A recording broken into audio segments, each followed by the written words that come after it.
Hello बच्चों, मुझे उम्मीद है आप सभी अच्छे होंगे। मैं आकाश फ्रॉम लर्नो हब, जहां पर आप सीख सकते हो physics, chemistry, maths, biology absolutely for free only at learnohub.com।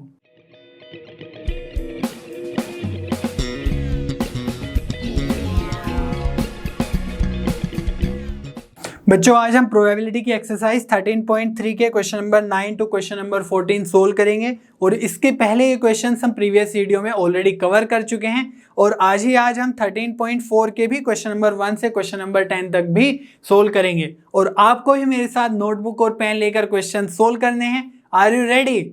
चलिए शुरू करते हैं।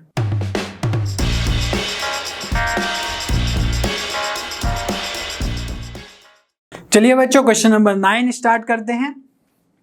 Two groups are competing for the position on the board of directors of a corporation. The probabilities that the first and the second groups will win are 0.6 and 0.4 respectively. Further, if the first group wins, then the probability of introducing a new product is 0.7 and the corresponding probability is 0.3 if the second group wins. Find the probability that the new product introduced was by the second group. तो second group ने product launch किया है और given that product launch हो चुका है या introduce हो चुका है। ठीक है, तो यहां पर जो प्रोडक्ट इंट्रोड्यूस हुआ है वो हमारा इवेंट ए हो जाएगा। ठीक है, तो event A is new product, new product is introduced. ठीक है, और अगर हम इवेंट E1 और E2 की बात करें तो उसमें क्या होगा, या तो ग्रुप ए जीत गया है या ग्रुप बी जीत गया है। ठीक है, तो हम लिखेंगे, तो group A means first group, तो फर्स्ट ग्रुप हमारा जीत गया है, तो event E1 first group wins या फिर सेकंड ग्रुप विंस। तो चलिए, अब हमसे जो प्रोबेबिलिटी पूछी गई है वो पूछी गई है probability of E2 mean second group ने प्रोडक्ट इंट्रोड्यूस किया है तभी वो जीता है। Given that product has been introduced, तो given that A has happened. तो इसको हमें क्या करना है, सिंपली बेस थ्योरम का जो फॉर्मूला है, ज्यादा कुछ नहीं सोचना है, इसको अब रिवर्स करके लिखना है। Probability of A by E2 into probability of E2, जो भी नीचे है। और सिमिलरली अगर आपने जो क्वेश्चंस है जो हमने प्रीवियस वीडियो में भी कवर किए थे, अगर आपने नहीं किए तो मैं रिकमेंड करूंगा कि आप वो जरूर जाके देख लें, क्योंकि वहां पे स्टार्टिंग से हमने क्वेश्चंस स्टार्ट किए थे सोल्व करना। ठीक है, तो वहां से आपको ज़्यादा बेटर समझ में आएगा और फिर आप ये वाला वीडियो भी कवर कर सकते हैं। तो अगर कर लिया है तो बहुत अच्छी बात है। Probability of A by E1, probability of E1 plus probability of A by E2 into probability of E2। ठीक है, तो सिंपली यहाँ पे क्या करना है, ज्यादा कुछ नहीं करना है, क्वेश्चन समझो कि पूछा क्या गया है। ठीक है, उसके अकॉर्डिंग ये लिखो इवेंट्स बना के, फिर इसका रिवर्स करा, फिर हमने मल्टीप्लाई कर दी, फिर जो ये टर्म है E2, ठीक है, तो हमारे पास दो इवेंट्स है E1 और E2, तो नीचे हमारे दो टर्म्स आएंगे। क्लियर है, तो probability of A by E1 के साथ और probability of A by E2 के साथ। तो चलिए ये सब वैल्यूज अब क्वेश्चन के थ्रू फाइंड आउट करते हैं। तो probability of E1 that means group 1 या फर्स्ट ग्रुप विंस, तो उसकी प्रोबेबिलिटी क्या है हमारी, first group wins that is 0.6। Similarly अगर सेकेंड ग्रुप जीत गया भैया तो उसकी प्रोबेबिलिटी कितनी गिवन है, 0.4। तो ये तो आ गई। अब हमें बताना है probability of A by E1 कितना होगा, probability of A by E2 कितना होगा। तो ए बाई E1 की क्या मीनिंग है, ठीक है, new product is introduced if first group wins. ठीक है, तो यहां पर गिवन है कि अगर first group wins probability of introducing a new product is 0.7। चलिए ये भी डाल देते हैं, लिख लेते हैं। और probability of A by E2 की न्यू प्रोडक्ट इंट्रोड्यूस हुआ है, A2 मीन सेकेंड ग्रुप जीत गया है, तो वो है 0.3।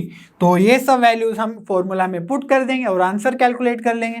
तो probability of A by E2 कितना है हमारा, यहीं पे अभी निकाला 0.3 into probability of E2 which is 0.4। ठीक है, upon probability of A by E1 it is 0.7, probability of E1 तो E1 की प्रोबेबिलिटी है 0.6 और ये जो सेकंड टर्म है ये तो न्यूमरेटर में ही है, तो इसको एज इट इज लिख देता हूं मैं 0.3 इंटू 0.4। तो चलिए ये सारी वैल्यूज आप कैलकुलेट कर लेते हैं इजीली। तो ये कितना आ जाएगा 0.12 और नीचे आ जाएगा 0.42 प्लस 0.12। ठीक है, तो यहाँ पर हम क्या लिख सकते हैं 0.12 बाय 0.54 ऐड करके, तो पॉइंट अगर हम हटा दें तो ये बनेगा 12/54। ठीक है, तो प्रोबेबिलिटी ऑफ E2 बाई ए आ गया हमारा 12/54 और अगर ऊपर नीचे 6 से डिवाइड कर दे तो यह आ जाएगा 2/9। तो प्रोबेबिलिटी ऑफ E2 बाई ए आ गया है हमारा 2/9। ठीक है, चलिए बच्चों क्वेश्चन नंबर 10 सोल्व कर लेते हैं। Suppose a girl throws a die, if she gets 5 और 6 she tosses a coin 3 times and notes the number of heads. If she gets 1, 2, 3 or 4, she tosses a coin once and notes whether a head or tail is obtained. If she obtained exactly one head, what is the probability that she threw 1, 2, 3, 4 with the die? ठीक है, तो यहां पर देखो दो ही चीजें हो रही है, या तो 4, 5, 6 का एक इवेंट हो रहा है, उसमें से अगर आया तो वो 3 टाइम्स कोइन को थ्रो कर रही है। ठीक है, अगर 1, 2, 3, 4 आया तो वो कोइन को एक बार थ्रो कर रही है। तो यहाँ पे दो इवेंट्स हम कंसिडर कर सकते हैं, E1 5 और 6 आया, 1, 2, 3, 4 आया तो E2। ठीक है, तो E2 के होने की probability given that she obtained exactly one head on the coin. समझ में आ रही है बात? तो probability of E2 given that getting a one head, तो वन हेड को हम इवेंट ए मान लेते हैं। तो चलिए ए हो गया हमारा गेटिंग एग्जैक्टली वन हेड, और जो इवेंट E1 है वो क्या है, ऑफ गेटिंग 5 और 6। ठीक है, फ्रॉम अ डाई, और इवेंट E2 है गेटिंग 1, 2, 3 और 4 फ्रॉम द डाई। समझ में आ रही है बात? अब डाई पे देखो 6 फेसेस होते हैं, 6 नंबर्स होते हैं, तो इवेंट E1 की प्रोबेबिलिटी क्या होगी, प्रोबेबिलिटी ऑफ E1, तो E1 अगर 5 या 6 कोई भी आ गया तो इवेंट E1 हो जाएगा, है ना। तो इसमें हो जाएगा 2/6 इसकी प्रोबेबिलिटी, तो ये आ जाएगा 1/3। सिमिलरली अगर हम प्रोबेबिलिटी ऑफ E2 की बात करें तो ये कितने हैं, 4 नंबर्स हैं, तो 4 में से कोई भी आ गया तो हमारा इवेंट E2 ओकर हो जाएगा, और बाय 6 कर देंगे तो ये आ जाएगा 2/3। तो ये तो प्रोबेबिलिटी ऑफ E1 और E2 आ गई है। ठीक है, चलिए अब ए हमारा है गेटिंग एग्जैक्टली वन हेड। तो अब क्वेश्चन में देख लेते हैं क्या पूछा गया है। तो यहां पर पूछा गया है probability of event E2 given that A has happened, means getting exactly one head. तो इसका फॉर्मूला क्या होगा, इसको सिर्फ रिवर्स कर दो, probability of A by E2, ठीक है, and multiply by probability of E2 upon probability of A by E1 into probability of E1 plus probability of A by E2 into probability of E2। तो बस इस ये जो हमें पूछा गया है इसकी हेल्प से हम फॉर्मूला लिख लेंगे, और जो भी उसमें अननोन्स चाहिए, जो भी जिसकी भी वैल्यू हमें पता करनी है वो हम फाइंड आउट कर लेंगे। तो probability of A by E1 क्या है, probability of getting exactly one head such that event E1 has occurred. तो probability of A by E1, तो E1 has occurred, E1 means 5 और 6 अपीयर हुआ, तो जब वो 5 और 6 अपीयर होता है तो सी टॉसेस अ कॉइन 3 टाइम्स, तो 3 टाइम्स टॉस कर रही है कॉइन और उसमें एग्जैक्टली वन हेड की प्रोबेबिलिटी फाइंड आउट करनी है। ठीक है, तो इसमें अलग से फिर चीजें करनी होगी। तो 3 एड्स अगर हम थ्रो करते हैं, मतलब 3 टाइम्स अगर थ्रो करते हैं तो उसमें क्या क्या होता है, sample space H H H, या अगर एक अगर हम यहाँ पर T इंट्रोड्यूस कर दे और 2 H कर दे तो क्या होगा H H T H T H और T H H। तो ये क्या हो गया है, 3 टेल 2 हेड। अब क्या करेंगे हम, 1 हेड 2 टेल्स, तो यहाँ पे आ जाएगा H T T T H T और H लास्ट में चला जाएगा तो T T H और लास्ट में बचेगा T T T। तो जब थ्री टाइम्स कॉइन को टॉस किया जाता है तो ये हमारा सैंपल स्पेस बनता है, ठीक है। इसमें एग्जैक्टली वन हेड की प्रोबेबिलिटी कितनी होगी, तो कहाँ पे है, ये वाले जो नंबर्स हैं, मीन्स ये वाले जो टोसिस है, ये क्या है हमारे वन हेड के केसेस, ठीक है। तो इसमें टोटल जो एलिमेंट्स है या total sample space, number of sample space, वो क्या है 8। तो और जो फेवरेबल आउटकम्स है वो है हमारे 3। तो क्या हो जाएगा, getting exactly one head 3/8। Similarly अगर हम प्रोबेबिलिटी ऑफ A/E2 की बात करें, probability of getting exactly one head such that event E2 has occurred, तो E2 मीन्स 1 2 3 4 आया है, और जब 1 2 3 4 आता है तो she tosses a coin once, means इसके लिए जो सैंपल स्पेस होगा वो होगा हेड और टेल, है ना, क्योंकि एक बार ही थ्रो किया है। तो यहाँ पर अगर एग्जैक्टली वन हेड की बात करें तो जब H आएगा वही केस होगा, ठीक है। और टोटल जो एलिमेंट्स है सैंपल स्पेस में वो 2 है, तो 1/2 इसकी प्रोबेबिलिटी हो जाएगी गेटिंग वन हेड, ठीक है। तो ये सब वैल्यूज हम अब फॉर्मूला में पुट कर देते हैं।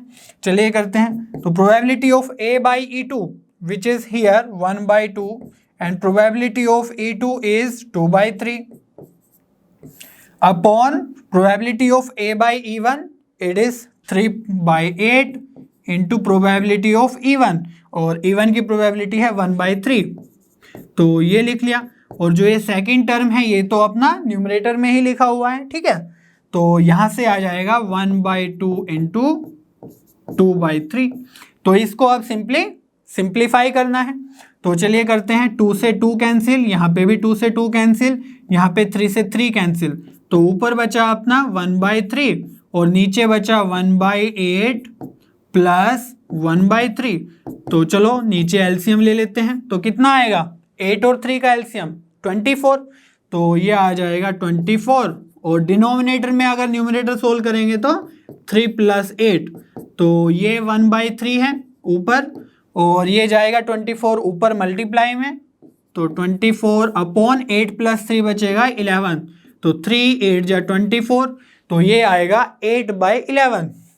तो प्रोबेबिलिटी ऑफ E2/A हमारी आ गई है 8/11, ठीक है। तो इस तरीके से हम सोल्व कर लेंगे। प्रोसेस बिल्कुल स्ट्रेट फॉरवर्ड है। आपको ये समझना है कि क्वेश्चन में पूछा क्या गया है, probability that she throw 1 2 3 4 with the die and given that exactly one head.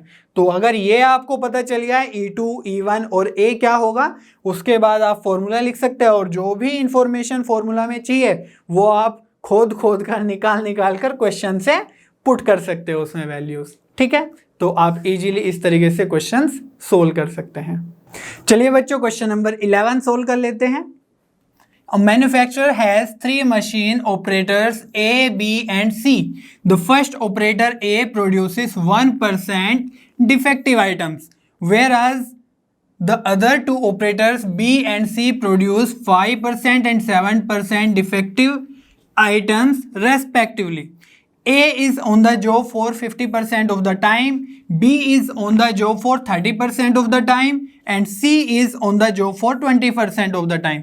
A defective item was produced. What is the probability that it was produced by A? ठीक है।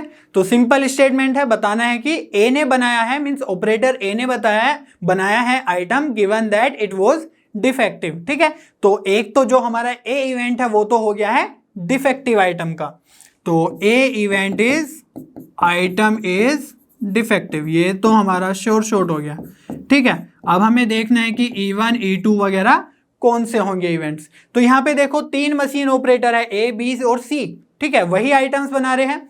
तो हम बोल देंगे कि जो A ने बनाया, मीन्स ऑपरेटर A ने बनाया आइटम्स, उनको हम इवेंट E1 में डाल देंगे, ठीक है। और जो B ने बनाया उसको हम इवेंट B में, इवेंट E1 में, और जो C ने बनाया ऑपरेटर C ने, उसको इवेंट E3 में डाल देते हैं, ठीक है।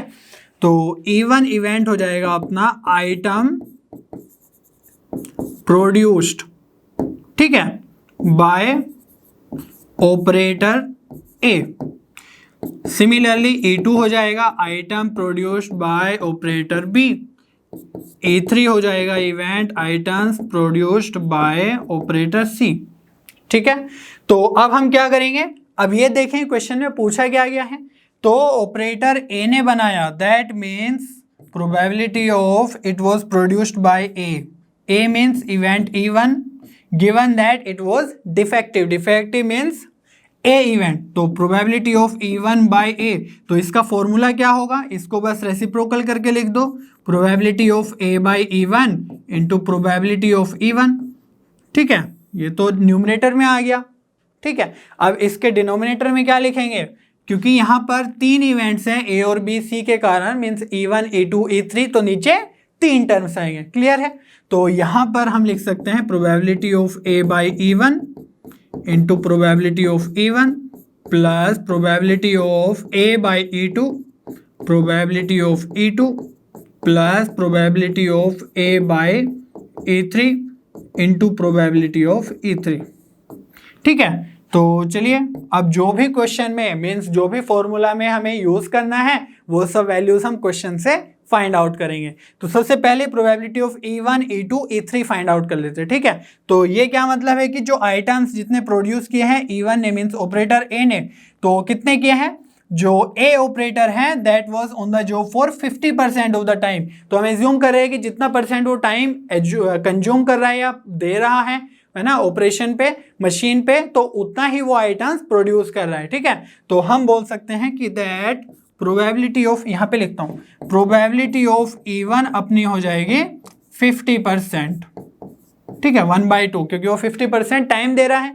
अब अगर हम बात करें probability of E2, that means जो B ने जॉब पे टाइम दिया वो है 30% ऑफ द टाइम, तो इसको लिख सकते हैं हम 30/100. सिमिलरली प्रोबेबिलिटी ऑफ E3 कितनी हो जाएगी, यहाँ पर गिवन है 20% ऑफ द टाइम, तो 20/100. तो ये तो आ गए. अब बात करते हैं probability of A by E1, that means item was defective, तो उसकी प्रोबेबिलिटी जब वो ऑपरेटर A ने बनाया था. ठीक है, तो ये कहाँ पर गिवन है, ये सब गिवन है कि प्रोड्यूस ऑपरेटर A ने प्रोड्यूस किया है 1% डिफेक्टिव आइटम. तो हम लिख सकते हैं probability of A by E1 1%, 1/100. Similarly probability of A given that it was produced by E2. E2 means operator B, तो उसने कितना प्रोड्यूस किया 5%. और यहाँ पर देखो, यहाँ पर गिवन है रेस्पेक्टिवली, तो जो B ने प्रोड्यूस किया है वो 5% है और जो C ने प्रोड्यूस किया है वो 7% इफेक्टिव है. ठीक है, ये तो आपको पता ही होगा रेस्पेक्टिवली का मीनिंग. तो 5% और probability of A by E3 ये हो जाएगा 7%. ठीक है, तो चलिए ये सब वैल्यूज उसमें पुट कर देते हैं. तो probability of A by E1 अपना 1/100, प्रोबेबिलिटी ऑफ E1 50/100, तो 1/100 इंटू 50/100. अब तो सिंपली वैल्यूज पुट करनी है और कुछ नहीं करना है, सोल्व करना है. तो ये फर्स्ट टर्म तो ऊपर का ही है, तो 50/100 plus probability of A by E2, तो वो कितना है 5/100 और E2 की प्रोबेबिलिटी है 30/100, तो 5/100 इंटू 30/100 प्लस अब लास्ट टर्म बचा है probability of A by E3, तो ये है 7/100 और E3 की प्रोबेबिलिटी 20/100, तो 7/100 इंटू 20/100.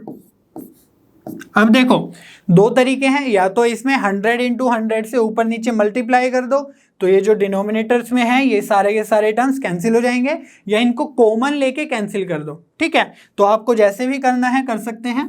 तो मैं क्या कर रहा हूँ, 100 इंटू 100 से मल्टीप्लाई कर रहा हूँ, तो ऊपर जो टर्म बचेगा वो बचेगा 50 इंटू 1 50, और ये नीचे बचेगा 50 प्लस यहाँ पे बचेगा 150 प्लस यहाँ पे बचेगा 140. ठीक है, तो ये कितना आ गया 50 अपॉन ये हो गया 150 प्लस 50 200, और ये है 300 तो 340. ठीक है, तो 50 अपॉन 340 हमारा आंसर आ जाएगा, तो 0 से 0 कैंसिल, तो प्रोबेबिलिटी आ जाएगी 5/34. ठीक है, probability that of what is the probability that it was produced by A given that it was defective, तो वो आ जाएगी हमारी 5/34. ठीक है, चलिए बच्चों क्वेश्चन नंबर 12 सोल्व कर लेते हैं. A card from a pack of 52 cards is lost from the remaining cards of the pack. 2 cards are drawn and are found to be both diamonds, find the probability of the lost card being a diamond. तो हमें बताना है कि जो lost हुआ है card वो diamond है, given that both the drawn cards are diamonds. ठीक है, तो जो हमारा इवेंट ए हो गया है वो क्या हो गया है, ड्रॉन कार्ड्स आर डायमंड. ठीक है, ये तो शॉर्ट है. अब जो लोस्ट हुआ है कार्ड वो या तो डायमंड हो सकता है या डायमंड नहीं हो सकता है. ठीक है, तो ये हमारे इवेंट E1 और E2 हो जाएंगे. इवेंट क्या है, लोस्ट कार्ड इज डायमंड. ठीक है, और इवेंट E2 हो जाएगा lost card is not diamond. ठीक है, तो अब ये हमारे पास E1 और E2 आ गए. अब क्वेश्चन में पूछा क्या गया है, probability of lost card is a diamond E1 such that both the drawn cards are diamonds. तो इसकी प्रोबेबिलिटी हमें फाइंड आउट करनी है. तो चलिए, probability of A by E1 इसको उल्टा लिख देंगे इनटू प्रोबेबिलिटी ऑफ E1, और डिनोमिनेटर में आ जाएगा probability of A by E1 probability of E1 plus probability of A by E2 into probability of E2. तो अब हमें ये सब वैल्यूज फाइंड आउट करनी है क्वेश्चंस में, तो इसको हम बहुत ही अच्छे से करेंगे. तो प्रोबेबिलिटी ऑफ E1 क्या है, प्रोबेबिलिटी ऑफ E1 है that lost card is a diamond. तो डायमंड कितने होते हैं, 13 कार्ड्स होते हैं आउट ऑफ 52. तो 13 कार्ड्स में से अगर कोई भी एक लोस्ट हो गया तो हम बोल सकते हैं कि डायमंड में से कार्ड्स लोस्ट हो गए. तो 13 हमारे फेवरेबल और 52 टोटल. तो इसलिए हमारा प्रोबेबिलिटी ऑफ E1 क्या हो जाएगा, 13/52. तो ये आ जाएगा 1/4. सिमिलरली अगर हम lost card is not diamond की बात करें तो प्रोबेबिलिटी ऑफ E2 कितने आ जाएगी, 13 के अलावा जो बाकी बचे 39 कार्ड्स है ना अपॉन 52. तो ये कितना आ जाएगा, 3/4. तो ये प्रोबेबिलिटी आ गई that lost card is not a diamond. अब हम बात कर लेते probability of A by E1 की. तो probability of A by E1 ये क्या है, drawn card is a diamond when given that lost card is also diamond. तो एक कार्ड जो लोस्ट हुआ है वो किसका है, डायमंड का लोस्ट हुआ है. ठीक है, तो जो टोटल कार्ड्स है 52 उसमें से एक कार्ड लोस्ट हो गया मीन्स 51 बचे. अब जो ध्यान देने वाली बात है वो है कि जो ड्रॉन कार्ड है वो डायमंड का है होना चाहिए. तो हमारे पास डायमंड के 12 कार्ड्स बचे हैं ना कि 13, क्योंकि एक कार्ड लोस्ट हो गया है डायमंड का. तो हम लिख सकते हैं 12/51. ये बात समझ में आई. टोटल में से एक कार्ड लोस्ट हुआ वो तो ठीक है, बट जो डायमंड है उसमें से भी एक कार्ड लोस्ट हो गया है. ठीक है, तो ये तो फर्स्ट कार्ड हमने विड्रॉ किया तभी आए 12/51. एंड सेकंड कार्ड भी क्या होना चाहिए, डायमंड होना चाहिए, क्योंकि क्या गिवन है, both cards to be diamonds. ठीक है, तो दोनों कार्ड डायमंड होने चाहिए. तो जब दूसरा हम विड्रॉ करेंगे या ड्रॉ करेंगे तो एक कार्ड हमने और निकाल लिया है, एक लोस्ट हो गया है. तो अब कितने बचे, 11 कार्ड्स. ठीक है, और 11 बचे डायमंड और टोटल कितने बचे 50. तो ये हमारी प्रोबेबिलिटी हो जाएगी probability of A by E1. तो इसी तरीके से हम probability of A by E2 भी फाइंड आउट कर सकते हैं, है ना. तो टोटल कार्ड्स तो 51 होंगे जब एक कार्ड हमारा लॉस्ट हो गया है. ठीक है, बट यहाँ पर जो E2 given that E2 has occurred, E2 means not a diamond. तो इस बार डायमंड नहीं लॉस्ट हुआ, तो दैट मीन्स हमारे जो 13 डायमंड्स है वो इंटैक्ट है. तो हम बोल सकते हैं दैट प्रोबेबिलिटी विल बी 13/51. और जब सेकंड हम डायमंड का कार्ड विड्रॉ करने की प्रोबेबिलिटी फाइंड आउट करेंगे तो एक तो हमने यहाँ पे निकाल लिया, तो ये बचेगा 12/50, क्योंकि जो अब डायमंड जो टोटल कार्ड्स है वो 50 है. ये बात समझ में आ रही है. चलिए आगे करते हैं. तो यहाँ पर ये वैल्यूज पुट कर देते हैं बस. Probability of A by E1 कितना आ जाएगा, 12/51 into 11/50 into probability of E1. तो E1 की प्रोबेबिलिटी है 1/4. ओके, अब डिनोमिनेटर में यही सब चीज़ें लिख लेते हैं 12/51, क्योंकि ये टर्म तो सेम ही है. 11/50 इंटू 1/4 प्लस अगर हम probability of A by E2 की बात करें तो वो कितने 13/51 इंटू 12/50 और प्रोबेबिलिटी ऑफ E2 है 3/4. तो ये सब वैल्यूज हमने पुट कर दिया। अब इसको सिंपली सोल्व करना है। तो चलिए मैं क्या करता हूँ, कुछ चीज़ें कॉमन ले लेता हूँ। देखो आप सब में 12 है, तो 12 कॉमन ले लूँगा ऊपर से, और डिनोमिनेटर में क्या क्या कॉमन है, 51, 50 और 4 सभी में है, तो इसको मैं कॉमन ले लेता हूँ। तो ये आ जाएगा 51 इंटू 50 इंटू 4, और यहाँ पे कितना बचेगा, अंदर 11 बचेगा। ठीक है, 11 इंटू 11, और अगर डिनोमिनेटर में भी कॉमन लूँ तो 12 कॉमन, और 51 इंटू 50 इंटू 4, और यहाँ पे कितना बचेगा अंदर, 12 तो कॉमन ले लिया, तो 11 इंटू 11, ये तो न्यूमरेटर का ही टर्म है तो 11 आएगा, प्लस अब यहाँ पे क्या बचेगा, देखो 12 कॉमन ले लिया है, और 13 इंटू 3 तो 39, तो 11 प्लस 39 यहाँ बचेगा डिनोमिनेटर में। ये सब कैंसिल हो जाएगा ऊपर नीचे, तो 11/50 ये हमारा आंसर हो जाएगा, प्रोबेबिलिटी ऑफ E1/A। ठीक है, चलिए बच्चों क्वेश्चन नंबर 13 सोल्व कर लेते हैं।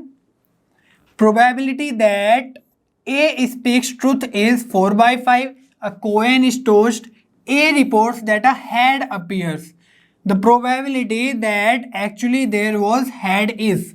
तो हमें बताना है उस चीज की प्रोबेबिलिटी कि उसने सच बोला और वहां पर हेड ही था। ठीक है, तो हेड अपीयर हुआ, तो ये इवेंट हो गया हमारा A, तो हेड अपीयर्स। ठीक है, और जो हम E1 और E2 एज्यूम करते हैं वो क्या होगा, या तो वो इंसान सच बोल रहा है या फिर झूठ बोल रहा है, तो ये हमारे E1 और E2 हो गए। तो E1 means person speak truth, ठीक है, सच बोलता है भाई, और E2 क्या हो गया, वो झूठ बोलता है, डज नॉट स्पीक ट्रूथ। कोई नहीं, तो अब हमें क्या बताना है, person was speaking truth given that it was actually head. ठीक है, एक्चुअली हेड देयर वॉज, तो प्रोबेबिलिटी ऑफ E1/A हमें फाइंड आउट करना है। ठीक है, तो इस फॉर्मूला को हम कैसे यूटिलाइज करेंगे, मतलब इससे हम फॉर्मूला बना लेंगे, probability of A/E1 into probability of E1, और डिनोमिनेटर में कितने आ जाएंगे, E1 E2 दो ही इवेंट है तो दो टर्म्स आएंगे, probability of A/E1 probability of E1 plus probability of A/E2 plus into probability of E2। ठीक है, तो ये सारी वैल्यूज हम फाइंड आउट कर लेते हैं क्वेश्चन में। तो प्रोबेबिलिटी ऑफ E1 कितना है, गिवन है क्वेश्चन में, स्पीकिंग ट्रूथ इज 4/5, और जब वो झूठ बोलता है तो दैट मीन्स वो सच नहीं बोल रहा है, तो ये कॉम्प्लीमेंट हो गया। ठीक है, तो प्रोबेबिलिटी ऑफ E2 को हम क्या लिख सकते हैं, प्रोबेबिलिटी ऑफ E1 का कॉम्प्लीमेंट या डैश। ठीक है, तो वो जब सच नहीं बोल रहा है तो वो झूठ बोल रहा है, तो दैट मीन्स ये आ जाएगा 1 माइनस 4/5, तो आप सोल्व करेंगे तो ये आ जाएगा 1/5। ठीक है, अब करते हैं probability of A/E1, that means probability of get head appears then when he was speaking truth. तो जब भी एक कॉइन को हम टॉस करते हैं तो उसका सैंपल स्पेस क्या होगा, एक कॉइन का सिंपल हेड और टेल, या तो हेड आ जाएगा या टेल आ जाएगा। तो प्रोबेबिलिटी ऑफ A/E1 का मीनिंग है कि वो सच बोल रहा था और हेड आया। ठीक है, तो हेड आया और हेड बता दिया, सच बोल रहा था, तो इसकी प्रोबेबिलिटी क्या होगी हेड आने की, 1/2, क्योंकि हेड 1 है, 1 टाइम है, और टोटल एलिमेंट्स है 2 सैंपल स्पेस में। और अगर हम प्रोबेबिलिटी ऑफ A/E2 की बात करें तो वो क्या सीन है, उसमें है कि प्रोबेबिलिटी ऑफ, उसने तो बताया कि हेड अपीयर हो गया, रिपोर्ट कर दिया, लेकिन वो झूठ बोल रहा था, दैट मीन्स टेल आया होगा और उसने बता दिया कि हेड है, गुमराह कर दिया। तो यहाँ पर टेल आने की प्रोबेबिलिटी हम देख लेंगे जब हेड नहीं आया। ठीक है, तो वो भी कितनी हो जाएगी, 1/2।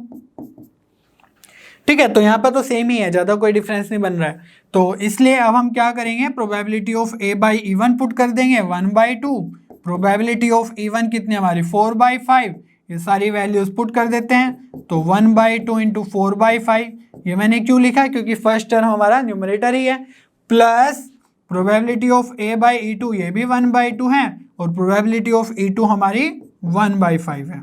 ठीक है, ये हमने कैलकुलेट करी थी जब वो झूठ बोल रहा था।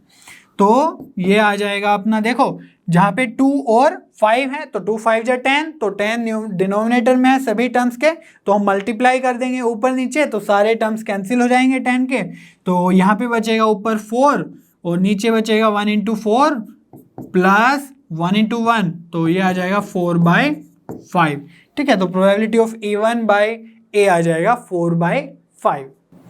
चलिए बच्चों, क्वेश्चन नंबर 14 सोल्व कर लेते हैं। If A and B are two events such that A is subset of B and probability of B not equals to 0, then which of the following is correct? तो यहाँ पर आप देख सकते हैं कि probability of A by E के बारे में, A बाई B के बारे में पूछा गया है। तो सबसे पहले जो इन्फॉर्मेशन है that A is subset of B, इसका हम यूटिलाइजेशन करेंगे। और मैं अगर आपको वेन डायग्राम से इसको डेनोट करूं तो इसका मीनिंग होगा, सपोज ये हमारा सैंपल स्पेस है, ये यूनिवर्सल सेट है। तो अगर ये हमारा क्या हो गया, B सबसेट है, तो इसके अंदर कोई A सबसेट होगा, है ना। तो B सेट के अंदर A सेट होगा, तो उसी को इसलिए हम बोलेंगे कि A is a subset of B। तो इसका मीनिंग है कि जो एलिमेंट्स A में हैं वो B के अंदर तो हैं, बट जो B के अंदर कुछ एलिमेंट्स ऐसे भी हैं ना जो बाहर होंगे, तो वो A के अंदर नहीं होंगे। तो अगर हम इन दोनों का इंटरसेक्शन ले, A इंटरसेक्शन B, तो that will come out to be A, क्योंकि कॉमन पार्ट जो है वो A ही है, A और B का। समझ में आ रही है बात। तो यहाँ पर अगर हम प्रोबेबिलिटी की बात करें तो probability of A intersection B will be probability of A। ठीक है, इतना आपको क्लियर है। अब देखो probability of A by B की बात करते हैं। ठीक है, तो A बाई B की प्रोबेबिलिटी क्या होती है, P means probability of A intersection B upon probability of B। तो जो भी बाद में आता है, ये बाद में बाय B, तो वही हमारा डिनोमिनेटर में आ जाता है। ठीक है, अब probability of A by B, sorry probability of A intersection B हमने फाइंड आउट करी है प्रोबेबिलिटी ऑफ A, तो ये आ गया हमारा probability of A bye probability of B। तो अगर आप A ऑप्शन ध्यान से देखें तो यहाँ पे probability of B bye probability of A है, तो A ऑप्शन तो शॉर्ट कैंसिल है, मीन्स ये रॉन्ग ऑप्शन है। ठीक है, तो A तो हमारा नहीं होगा, तो B और C में से कोई हो सकता है। ठीक है, चलिए इसको भी चेक कर लेते हैं। तो यहाँ पर अपना है probability of A by B, probability of A upon probability of B। अब देखो जो ये कंपैरिजन है वो प्रोबेबिलिटी ऑफ A के अंदर है ना, A के साथ, तो B के साथ नहीं है। तो इसलिए मैं क्या करूँगा, इसको मैं लिखता हूँ कुछ इस तरीके से। प्रोबेबिलिटी ऑफ B को हम क्या लिख सकते हैं, इसको हम इधर ले जाएंगे लेफ्ट हैंड साइड, और ये जो टर्म है ये डिनोमिनेटर में ले जाते हैं। तो ये आ जाएगा probability of A upon probability of A by B। ये मैंने क्यों लिखा, क्योंकि हमें कंपैरिजन करना है PA और PA बाई B में। अब देखो मैं क्या कंडीशन लगा रहा हूं, आपको पता है कि कोई भी अगर इवेंट है, ठीक है, और यहां पर गिवन है probability of B not equals to 0, तो प्रोबेबिलिटी का भी नेगेटिव तो जाती नहीं है, तो और 0 के भी इक्वल नहीं है। That means probability of B is greater then 0, ठीक है, एंड लेस देन और इक्वल टू 1। ठीक है, तो हमेशा प्रोबेबिलिटी 1 से कम ही होती है। तो इस टर्म की बजाय हम ये लिख देंगे अब 0 से greater means probability of A upon probability of A by B less than और इक्वल टू 1। समझ में आ रही है बात। अब हम probability of A by B से दोनों तरफ मल्टीप्लाई कर देंगे तीनों टर्म्स में, तो यहाँ पे तो 0 ही बन जाएगा, और ये less than probability of A, ये टर्म कैंसिल हो जाएगा, और यहाँ पे आ जाएगा probability of A by B। तो ये 0 से तो बड़ा ही है। अगर हम इन दोनों को बहुत ध्यान से देखें तो इसको हम लिख सकते हैं probability of A by B is greater than और equal to probability of A। ठीक है, तो जो हमारा थर्ड ऑप्शन है that means probability of A by B is greater than और equal to A, probability of A, तो ये हमारा ऑप्शन C करेक्ट हो जाएगा। ठीक है, और इसी के साथ हमारे एक्सरसाइज 13.3 के सभी क्वेश्चंस कंप्लीट हो चुके हैं। तो चलिए बच्चों अब एक्सरसाइज 13.4 के क्वेश्चन से स्टार्ट करते हैं, और इस एक्सरसाइज में हम रैंडम वेरिएबल के probability distribution, mean of random variable और वेरिएंस ऑफ रैंडम वेरिएबल, ये तीन चीजें हम सीखेंगे। ठीक है, तो सबसे पहले जो क्वेश्चन 1 है वो देख लेते हैं। State which of the following are not the probability distributions of a random variable, give reasons for your answer. तो रैंडम वेरिएबल कैसे असाइन करते हैं, क्या होता है, और प्रोबेबिलिटी डिस्ट्रीब्यूशन कैसे फाइंड आउट करते हैं, वो सब हम नेक्स्ट क्वेश्चंस में देखेंगे। बट यहाँ पर जो क्वेश्चन, इस क्वेश्चन को करने के लिए जो इंपॉर्टेंट बात है वो है कि हम probability distribution of random variable की प्रॉपर्टी जान ले। ठीक है, सिंपल सी प्रॉपर्टीज है, ज्यादा कुछ नहीं है। तो प्रोबेबिलिटी डिस्ट्रीब्यूशन पी आई से रिप्रेजेंट कर रहा हूं, जो भी ये है, मान लो ये x है 0 1 2, और probability of x means x equals to 0, तो उसकी प्रोबेबिलिटी क्या है 0.4, तो इसको मैं मान रहा हूँ P1 P2 P3।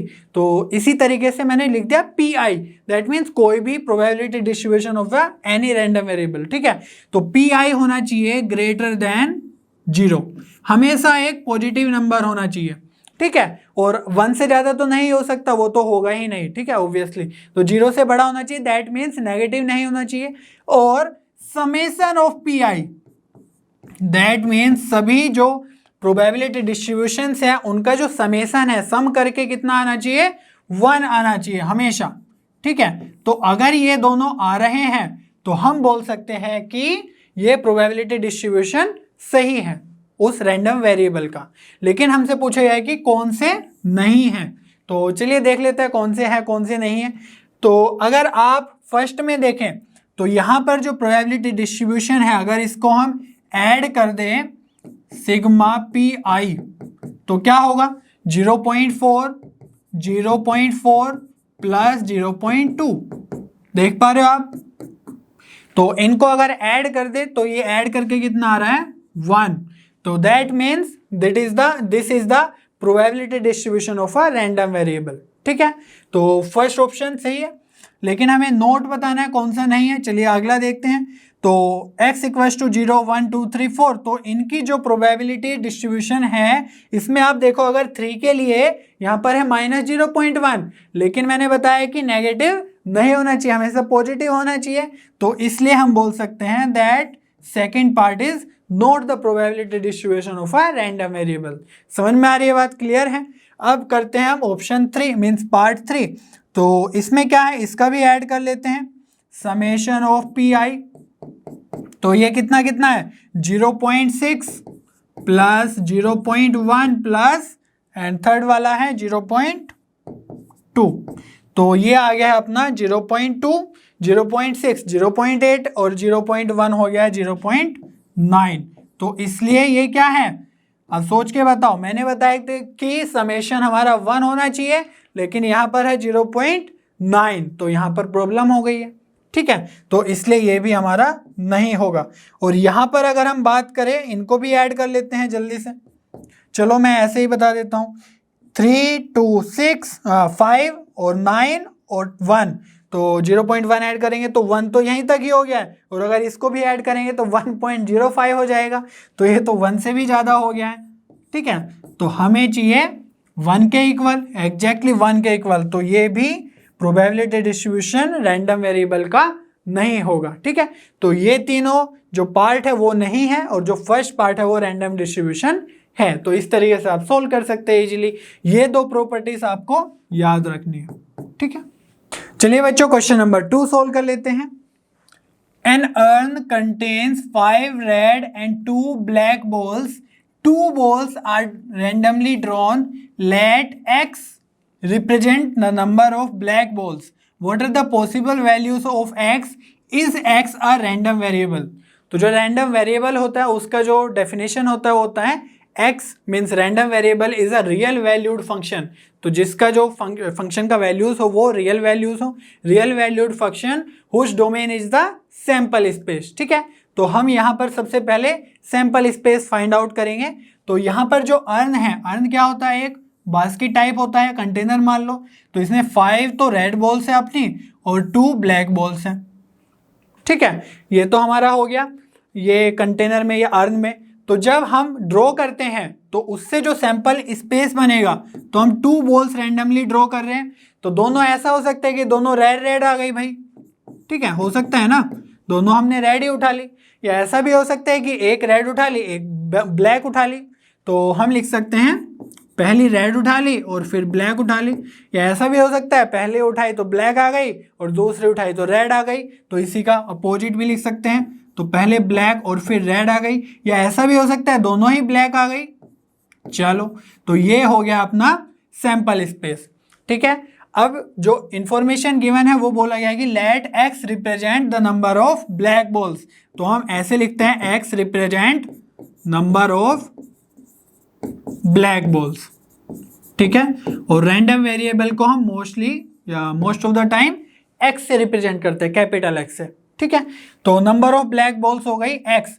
तो यहां पर मैं इस टेबल में इसको लिखूंगा, एक्स की वैल्यूज क्या क्या हो सकती हैं। तो यहां पर x number of black balls. ठीक है, तो जब अपने पास ये है आर आर है, मीन्स जब हमने आर आर मीन्स दोनों रेड रेड बॉल उठाई है ना, तो कितने नंबर ऑफ ब्लैक बॉल्स हैं? 0 ब्लैक बॉल्स हैं, क्योंकि इसमें तो दोनों आर आर ही आ गई है, मीन्स रेड रेड, तो 0 नंबर ऑफ ब्लैक बॉल्स। तो हम बोल सकते हैं कि जो एक्स की पॉसिबल वैल्यू आ गई वो कितनी आ गई है?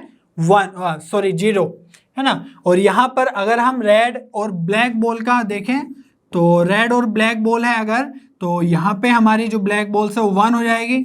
सिमिलरली अगर बी आर की बात करें तो इसमें भी 1 ब्लैक बॉल है, और अगर बी बी की बात करें तो 2 है। तो यहाँ पर देखो जो एक्स की पॉसिबल वैल्यूज आ गई हैं, तो ये तो डोमेन हो गया अपना जो सैंपल स्पेस में था, और ये क्या आ गया अपना रेंज। तो इसलिए हम बोल सकते हैं X can take values which 0 1 और 2। 1 को दोबारा लिखने की जरूरत नहीं है। ठीक है, तो इसीलिए हम लिख सकते हैं X equals to curly bracket में 0 1 2। तो ये हो गया अपना रैंडम वेरिएबल जिसकी पॉसिबल वैल्यूज कितनी हैं? 0 1 और 2। तो इसीलिए हम बोल सकते हैं कि जो ये रैंडम वेरिएबल है, is x a random variable? Yes, it is a random variable, क्योंकि जो इसका डोमेन है वो क्या है? Sample space. सैंपल स्पेस से हमने सारी चीजें उठाई है, और ये एक रियल वैल्यूज दे रहा है, रियल वैल्यूड फंक्शन है। ठीक है, तो इसीलिए हम बोल सकते हैं yes, x is a random variable. चलिए बच्चों, क्वेश्चन नंबर 3 सोल्व कर लेते हैं। Let x represent the difference between the number of heads and the number of tails obtained when a coin is tossed 6 times. What are the possible values of x? तो हमें बताना है कि x की क्या क्या रेंज हो सकती है, means possible values of x। तो यहां पर जो x है हमारा वो क्या है? Difference between the number of heads and number of tails. ठीक है, तो अब सोचो आप, यहां पर मैं लिख देता हूं नंबर ऑफ हेड्स कितना आएगा और नंबर ऑफ टेल्स कितना आएगा, और इनका जो डिफरेंस होगा वही क्या हो जाएगा हमारा? एक्स। क्लियर है इतनी बात? तो यहां पर जब हम 6 टाइम्स कॉइन को टॉस कर रहे हैं तो उसमें क्या हो सकता है कि 6 के 6 टाइम्स टेल आ गया। ठीक है, और एक बार भी हेड नहीं आया, वो केस पॉसिबल है। तो तीनों 6 के 6 टाइम टेल आ गया और एक बार भी हेड नहीं आया। या ऐसा हो सकता है कि एक बार हेड आ गया और 5 बार टेल्स आ गया। टोटल तो 6 टाइम्स ही टॉस किया है। ठीक है, तो इसी तरीके से हम लिखते जाएंगे। 2 टाइम्स हेड आ गया, 4 टाइम्स टेल्स आ गया, या 3 टाइम्स हेड आ गया, 3 टाइम्स टेल्स आ गया, हो सकता है। या 4 टाइम्स हेड आ गया और 2 टाइम्स टेल, या 5 1 भी हो सकता है और 6 0 भी हो सकता है। तो यहाँ पर ये नहीं किया गिवन है कि हमें हेड में से टेल्स घटाना है या क्या करना है, बस उसने बोला है डिफरेंस। इनका जो डिफरेंस है वही क्या है हमारा? Random variable. तो डिफरेंस क्या होगा? 6 - 0 6 आ जाएगा, 5 - 1 4 आ जाएगा, 4 - 2 2 आ जाएगा, 3 - 3 0 आ जाएगा। ठीक है, 4 - 2 2 आ जाएगा। तो ये नहीं है कि हमें टेल्स में से ही नंबर ऑफ हेड्स माइनस करना है, कि जिसका भी ज़्यादा है उसमें से हम माइनस कर सकते हैं, क्योंकि यहाँ पर डिफरेंस की बात करी गई है। तो ये आ गए हमारे पॉसिबल वैल्यूज ऑफ एक्स। ठीक है, अब ये रिपीटेड है 6 2 बार, है ना, तो इसीलिए हम लिख सकते हैं दैट एक्स इज क्या क्या है? 0 2 4 और 6। तो ये आ गई हमारी पॉसिबल वैल्यूज, ये हमारा कर्ली ब्रैकेट होगा।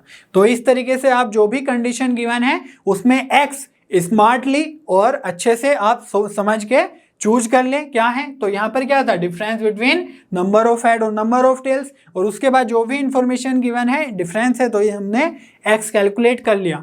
ठीक है, इस तरीके से हम एक्स कैलकुलेट कर लेंगे हर एक क्वेश्चन में। चलिए बच्चों, क्वेश्चन नंबर 4 सोल्व कर लेते हैं। Find the probability distribution of first part is number of heads in two tosses of a coin. तो अभी तक तो हम सिर्फ रैंडम वेरिएबल की वैल्यूज फाइंड आउट करते थे, अब उसका प्रोबेबिलिटी डिस्ट्रीब्यूशन भी फाइंड आउट करना है, ठीक है। तो यहाँ पर जो हमारा रैंडम वेरिएबल होगा वो क्या हो जाएगा, यही हो जाएगा number of heads in two tosses of a coin. तो मैं इसको यहीं पे लिख रहा हूँ, है ना, क्योंकि 3 पार्ट है तो स्पेस थोड़ा कम रहेगा। तो x हो गया हमारा रैंडम वेरिएबल फर्स्ट पार्ट के लिए, number of heads in two tosses of a coin. तो सबसे पहले हम सैंपल स्पेस लिख लेते हैं। तो सैंपल स्पेस क्या होगा, जब 2 कॉइन टॉस होते हैं, head head, head tail, tail head और टेल टेल, ठीक है। लेकिन हमें यहाँ पे जो रैंडम वेरिएबल है वो क्या है, number of heads in two tosses of a coin.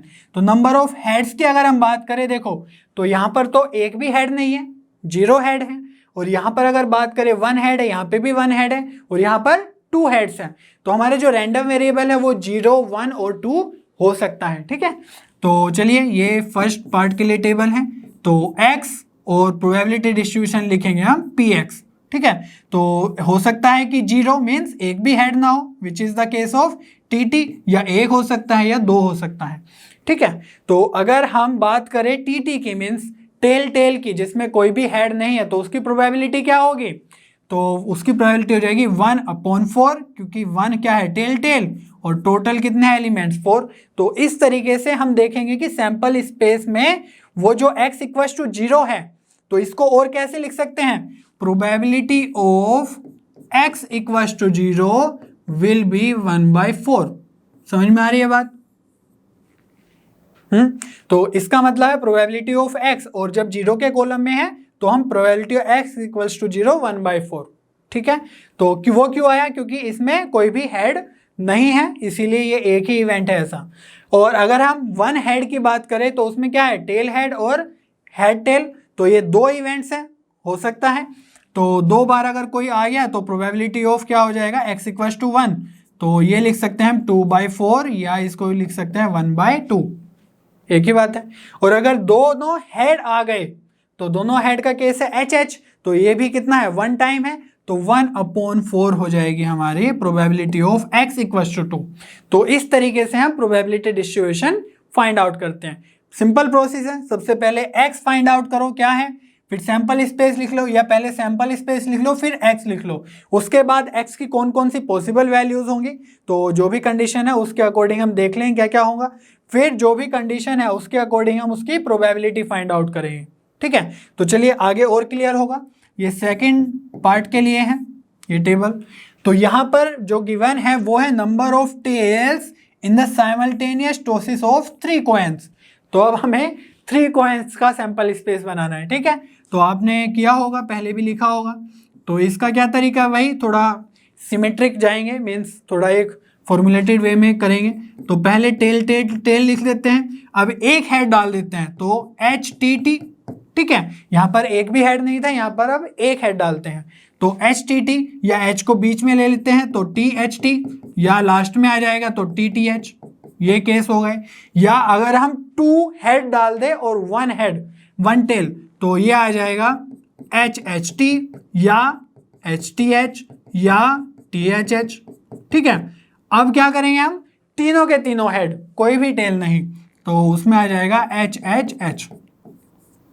तो यहां पर देखो जो हमें जो रैंडम वेरिएबल है वो क्या है अपना, x को मैं इस पे रिप्रेजेंट करता हूं, नंबर ऑफ टेल्स। तो नंबर ऑफ टेल्स बताना है इसमें, तो देखो ध्यान से कितना हो सकता है, यहाँ पर नंबर ऑफ टेल्स 3 है, तो 3 भी हो सकता है रैंडम वेरिएबल, और यहाँ पर 2 है इन तीनों केसेस में, और यहाँ पर इन तीनों केसेस में 1 टेल है, और यहाँ पर देखो लास्ट में HHH में कोई भी टेल नहीं है, तो वहाँ पर 0 है। तो रैंडम वेरिएबल की जो वैल्यूज हो सकती है वो क्या क्या हो सकते हैं, 0 in this case, 1 in this case, और 2 इन दिस 3 केसेस, और 3 भी हो सकती हैं इन द फर्स्ट केस, ठीक है। तो ये हमारी हो गई रैंडम वेरिएबल की पॉसिबल वैल्यूज। अब हम फाइंड आउट करेंगे इसका प्रोबेबिलिटी डिस्ट्रीब्यूशन।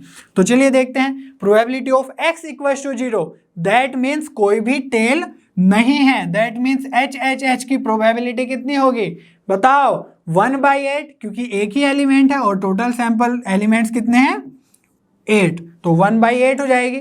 और probability of getting x equals to 1, that means 1 tail exactly.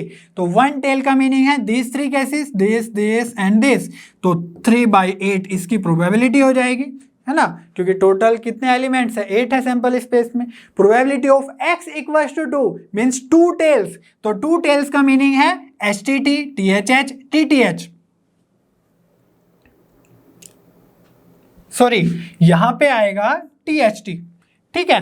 तो ये हमारे हो गए 3 केसेस, तो यहां पर हम लिख सकते हैं 3/8। तो अब हमें क्या करना है, probability of x equals to 3, that means तीनों टेल है भैया इस बार, तो तीनों टेल है, दैट मीन्स फर्स्ट केस, तो ये आ जाएगा 1/8 प्रोबेबिलिटी। इतना क्लियर है, कोई भी डाउट नहीं रहना चाहिए, ठीक है। अब हम एक और पार्ट करेंगे, थर्ड पार्ट, उससे आई होप सारे के सारे डाउट्स अगर होंगे भी तो सब क्लियर हो जाएंगे। ओके, तो चलिए अब यहां पर जो हमारा है third part, number of heads in the 4 tosses of a coin. तो अब तो हमें 4 टॉस बनाने हैं, अभी तक 2, 3 केस के देखें, तो अब हम सैंपल स्पेस लिखेंगे जब 4 टाइम्स या 4 टॉस किए जाते हैं कॉइन के। तो चलिए सबसे पहले तीनों के तीनों टेल टेल टेल लिख लेते हैं, ठीक है। अब क्या करेंगे, एक हेड इंट्रोड्यूस करते हैं, तो एक हेड को मैं इनिशियली इंट्रोड्यूस कर रहा हूं, तो ये हो गया। अब सेकंड प्लेस पे इसको कर देते हैं, तो ये आ जाएगा THTT। फिर अगर थर्ड प्लेस पे करेंगे तो TTHT, और लास्ट पे करेंगे तो TTT और H, ठीक है। अब क्या करते हैं, 2 टेल्स ले आते हैं, तो 2 टेल्स में क्या होगा, सॉरी 2 हेड्स ले आते हैं, तो ये आ जाएगा हेड हेड टेल टेल, या फिर ऐसा भी लिख सकते हैं टेल टेल हेड हेड। तो ये तो दो के कॉम्बिनेशन हो गए। अगर हम इसको ऐसे लिखें HTTH, है ना, H आ गए एक्सट्रीम पे, और ऐसा भी हो सकता है कि T एक्सट्रीम पे आ जाए, THHT, या ऐसा भी हो सकता है कि अल्टरनेट लिख दे, तो HTHT, या फिर ऐसा भी हो सकता है THTH। तो जो दो के केस है वे कितने हो गए, ध्यान रखना, 2, 4, 6 हो गए 2 के केसेस। अगर हम बात करें, यहाँ पे 1 हेड था, यहाँ पे 2 हेड था, अब 3 हेड की बात करें, मीन्स 1 टेल की बात करें, तो टेल सबसे पहले लिख लेते हैं, और अब इसको सेकंड प्लेस पे कर देते हैं हेड टेल हेड हेड, और ऐसे ही हम हेड हेड टेल हेड भी लिख सकते हैं, similarly head head head tail. तो ये क्या आ गया, 1 टेल 3 हेड, या ऐसा भी हो सकता है कि 4 के 4 हेड आ जाए, तो चारों के चारों हेड डाल देते हैं। चलो भैया, अब पूछा गया है नंबर ऑफ हेड्स, तो यही क्या हो गया हमारा रैंडम वेरिएबल x, तो x की पॉसिबल वैल्यूज देख लेते हैं। नंबर ऑफ हेड्स बताना है, तो देखो यहाँ पर कोई भी हेड नहीं है तो 0 है, तो यहाँ पर 1 हेड है, तो 0, 1 ऐसा भी हो सकता है, और यहाँ पर 2 हेड है, ठीक है, इन सब केसेस में। तो मैं मार्क कर देता हूँ 1, ये वाला केस ये 1 हेड वाला है, ये 2 हेड्स वाला है, और ये वाला 3 हेड्स वाला है, ये लास्ट में, और जो लास्ट का है ये 4 हेड वाला है। तो जो रैंडम वेरिएबल की पॉसिबल वैल्यूज हैं वो क्या क्या हो गई, x कैन बी 0, 1, 2, 3 एंड 4। और अगर इसके प्रोबेबिलिटी डिस्ट्रीब्यूशन की बात करें तो आपको समझ में आ गया होगा कैसे करना है। Probability of x equals to 0, that means no heads, तो यहाँ पर चारों के चारों टेल हो गए, तो ये आ गया 1 अपॉन, अब टोटल केसेस कितने हैं वो भी तो हमें पता होना चाहिए सैंपल स्पेस में, तो 1 और ये कितने थे 6, तो ये हो गए 7, सॉरी 1, 4, 5 और 6, 11, 4, 15 और ये 16, तो 16 केसेस हैं, आप काउंट भी कर सकते हैं, तो 1/16 आ जाएगा। और अगर हम बात करें probability of x equals to 1 की, मीन्स 1 नंबर ऑफ हेड, तो 1 नंबर ऑफ हेड ये वाले केसेस है चारों, तो 4/16 हम लिख सकते हैं, या इसी को लिख सकते हैं 1/4। और probability of x equals to 2, that means 2 heads, तो यहाँ पर ये चारों हैं और ये 2 हैं, तो 6 केसेस हैं ऐसे जिसमें 2 हेड्स अपीयर हो रहे हैं, तो इसको लिख सकते हैं 3/8, 2 से ऊपर नीचे डिवाइड करके। Probability of x equals to 3, that means 3 number of heads, तो यहाँ पर है 2 और यहाँ पर है 2, तो इसको लिख सकते हैं हम 4/16, अगेन 1/4 आ गया है। और probability of x equals to 4 means 4 heads, तो ये तो अलग ही केस है, है ना, 1 केस है, तो 1/16 इसकी प्रोबेबिलिटी हो जाएगी। तो इस तरीके से हम जो भी क्वेश्चन आपको मिलेगा उसका पहले सैंपल स्पेस, फिर x डिफाइन करो, फिर x की पॉसिबल वैल्यूज, और फिर सैंपल स्पेस की हेल्प से सारे की सारी प्रोबेबिलिटी डिस्ट्रीब्यूशन हम लिख सकते हैं रैंडम वेरिएबल का। ठीक है, चलिए बच्चों क्वेश्चन नंबर 5 सोल्व कर लेते हैं। Find the probability distribution of the number of successes in 2 tosses of a die where a success is defined as, first में है number greater than 4 and second part में है 6 appears on at least 1 die। तो सबसे पहले हम x से define कर देते हैं, x means number of successes, ठीक है, कि कितनी बार सक्सेस मिल रही है इन 2 tosses ऑफ अ डाई। ठीक है, अब अगर हम फर्स्ट पार्ट की बात करें तो यहां पर जो सक्सेस है वो क्या है, नंबर ग्रेटर देन 4। तो अगर 4 से छोटा आ गया है नंबर तो वो हमारा फेलियर हो जाएगा। ठीक है, तो ये सोचो कि दोनों बार 0 मतलब 4 से छोटा आ गया है। ठीक है, तो एक बार भी हमारा जो सक्सेस है वो नहीं हुआ, दैट मीन्स जो हमारे जैसे 2 होते हैं ना, 2 बार टॉस होगा तो एक बार नंबर आएगा, एक बार नंबर आएगा। तो ये सोचो कि फर्स्ट केस में हमारा एक बार भी 4 से बड़ा नहीं आया, दोनों बार फेलियर हो गया है, लेकिन हमें सक्सेस का बताना है, रैंडम वेरिएबल हमारा नंबर ऑफ सक्सेस। तो रैंडम वेरिएबल की अगर हम बात करें फर्स्ट पार्ट के लिए तो ये हो जाएगा हमारा 0, मीन्स 0 टाइम सक्सेस मिला है। समझ में आ रही है बात। और अगर ऐसा हो गया कि एक पे हमारा आ गया 4 से ज्यादा और एक पे आ गया छोटा, 4 से छोटा, दैट मीन्स एक बार हमें सक्सेस मिली और एक बार हमें फेलियर मिला। समझ में आ रही है बात। तो नंबर ऑफ सक्सेस कितनी हुई, 1 हुई। तो ऐसे केसेस जहां पर सिर्फ किसी एक में नंबर ग्रेटर देन 4 है वो हमारा हो गया 1 सक्सेस।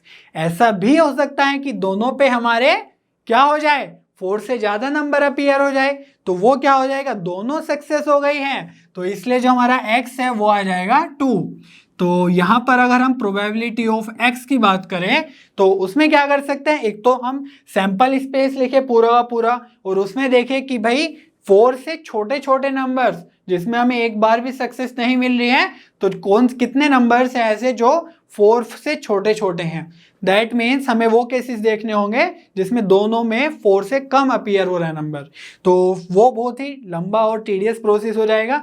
तो यहाँ पे मैं थोड़ा सा शॉर्टकट वे में या इजीएस्ट वे में बताऊंगा और मैं रिकमेंड करूंगा कि आप इसी तरीके से जाए। ठीक है, तो यहाँ पर अगर हम फर्स्ट में बात करें नंबर ऑफ ग्रेटर देन 4, तो ये क्या है, सक्सेस है हमारी।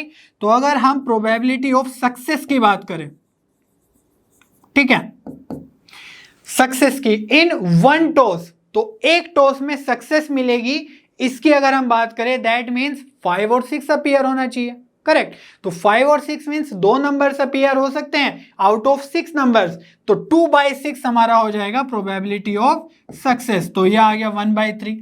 अगर हम प्रोबेबिलिटी ऑफ फेलियर की बात करें तो फेलियर क्या है, 1 2 3 4, कोई भी नंबर अपीयर हो गया तो फेल हो गया भैया।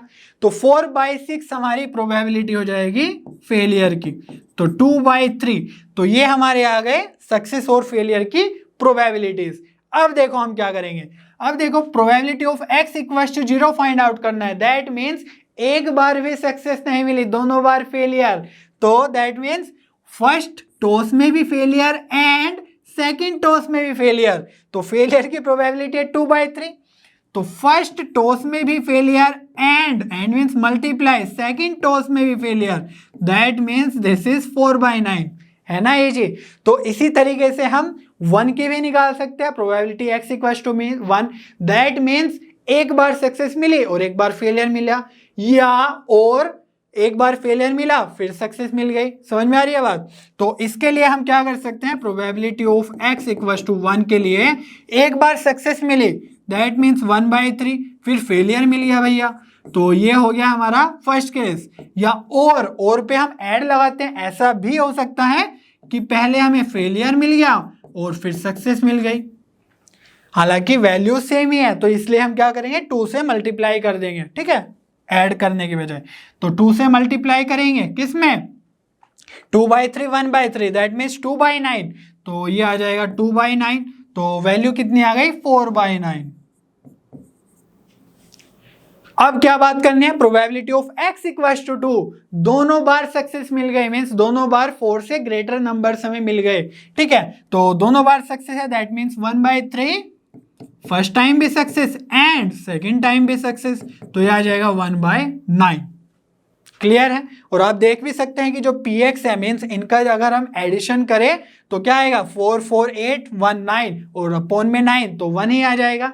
तो ये भी आप कभी कभी वेरीफाई कर सकते हैं कि जो हमारा प्रोबेबिलिटी डिस्ट्रीब्यूशन है वो ठीक आया है कि नहीं आया है, ठीक है। अब हम बात करते हैं सेकेंड पार्ट की। तो सेकेंड पार्ट के लिए ये हो गया हमारा टेबल, ये x, ये px।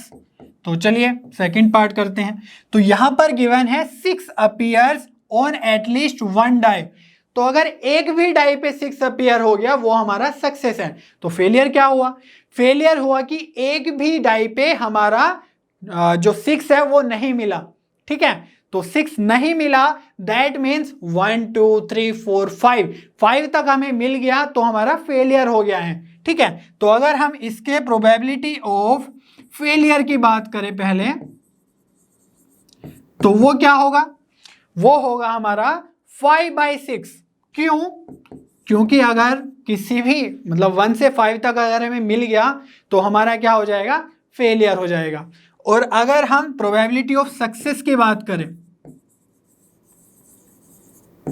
तो यहां पर आपको ध्यान देना है, सक्सेस क्या है यहां पे, 6 अपीयर ऑन एटलीस्ट 1 डाई। तो किसी एक डाई पे भी अगर 6 अपीयर हो गया तो हमारा सक्सेस हो जाएगा, ठीक है। तो इसके लिए हम क्या करेंगे, या तो फर्स्ट डाई पे अपीयर हो जाए या सेकंड डाई पे अपीयर हो जाए, या ऐसा हो कि दोनों डाई पे अपीयर हो जाए तो वो हमारा सक्सेस हो जाएगा।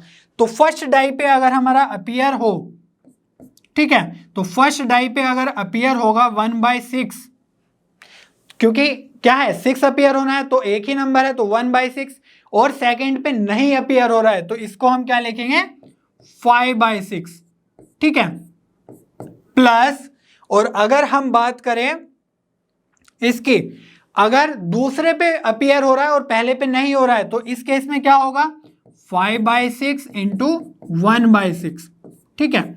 और अगर हम बात करें दोनों पे ही अपीयर हो गया है तो उसमें क्या होगा 1/6, पहले पे भी अपीयर हो गया दूसरे पे भी अपीयर हो गया, तो ये क्या आ जाएगा देखते हैं, 5/36 प्लस 5/36 प्लस 1/36, ठीक है। तो ये कितना हो गया 11/36।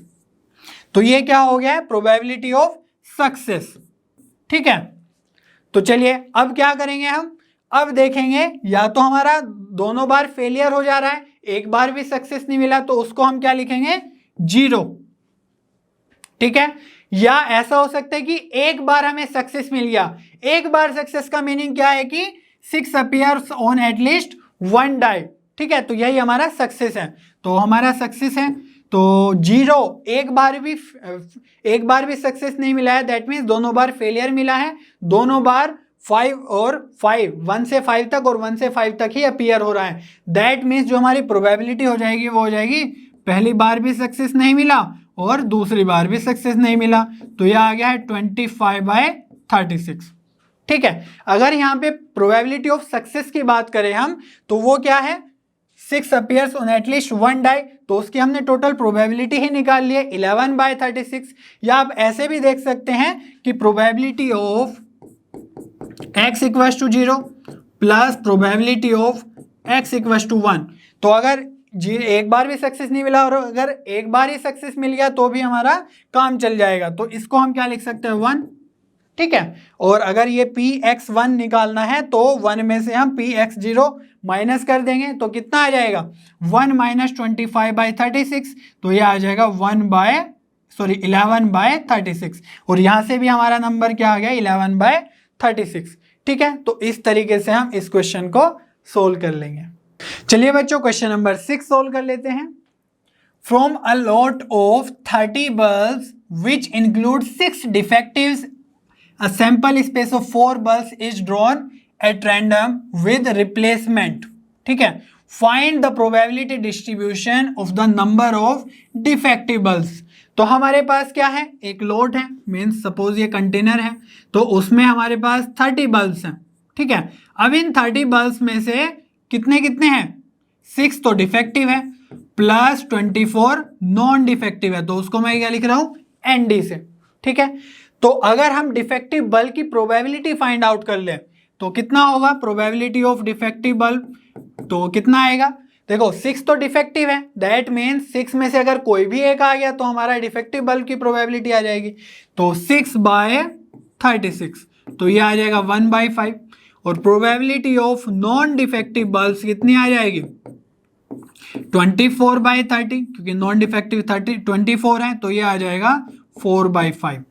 तो अब हम क्या करते हैं, x डिफाइन करते हैं। x क्या है, probability distribution of number of defective bulbs, तो जिसका भी प्रोबेबिलिटी डिस्ट्रीब्यूशन निकालना है वही हमारा x हो गया है। तो x क्या है, नंबर ऑफ डिफेक्टिव बल्ब्स।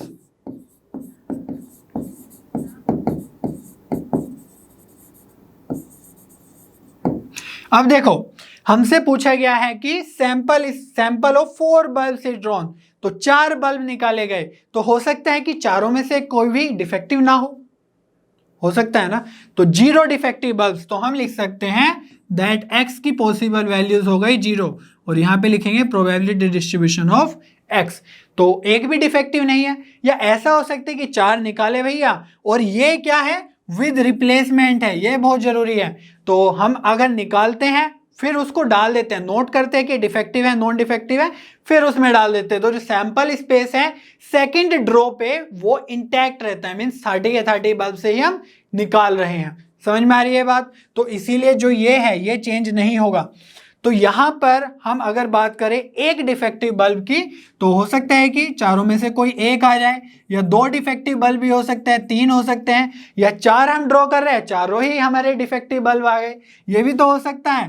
तो चलो ये हमारे हो गए रैंडम वेरिएबल्स। अब इनके निकालने हैं प्रोबेबिलिटी डिस्ट्रीब्यूशन। तो probability of x equals to 0, x equals to 0 means हमारे पास एक भी डिफेक्टिव बल्ब नहीं आया, सबके सब नॉन डिफेक्टिव आ गए, तो हम क्या लिखेंगे 4/5। ठीक है, फर्स्ट भी नॉन डिफेक्टिव एंड सेकंड भी नॉन डिफेक्टिव एंड थर्ड भी नॉन डिफेक्टिव एंड फोर्थ भी नॉन डिफेक्टिव, तो चारों बल्ब्स नॉन डिफेक्टिव, तो इसको हम क्या लिख सकते हैं 4/5 की पावर 4, तो इसी को लिख देते हैं 4/5 की पावर 4, इसको आप सोल्व करके भी लिख सकते हैं, एक ही बात है। ठीक है, यहां पर अगर हम बात करें probability of x equals to 1 की, दैट मीन्स एक डिफेक्टिव बल्ब आ गया है। ठीक है, तो एक डिफेक्टिव बल्ब आया, तो मैं सबसे पहले लिख देता हूं एक डिफेक्टिव पहली बार में आ गया, फिर हमारे सारे नॉन डिफेक्टिव आ गए। ठीक है, या और ऐसा भी तो हो सकता है कि सेकंड टाइम में हमारा डिफेक्टिव बल्ब आया, बाकी टाइम में नॉन डिफेक्टिव आया, तो इसको कैसे लिखेंगे, सेकंड टाइम में अपना डिफेक्टिव आया, that means 4/5 into 1/5 into 4/5 into 4/5, हो सकता है ना, ये सेकंड टाइम में आ गया।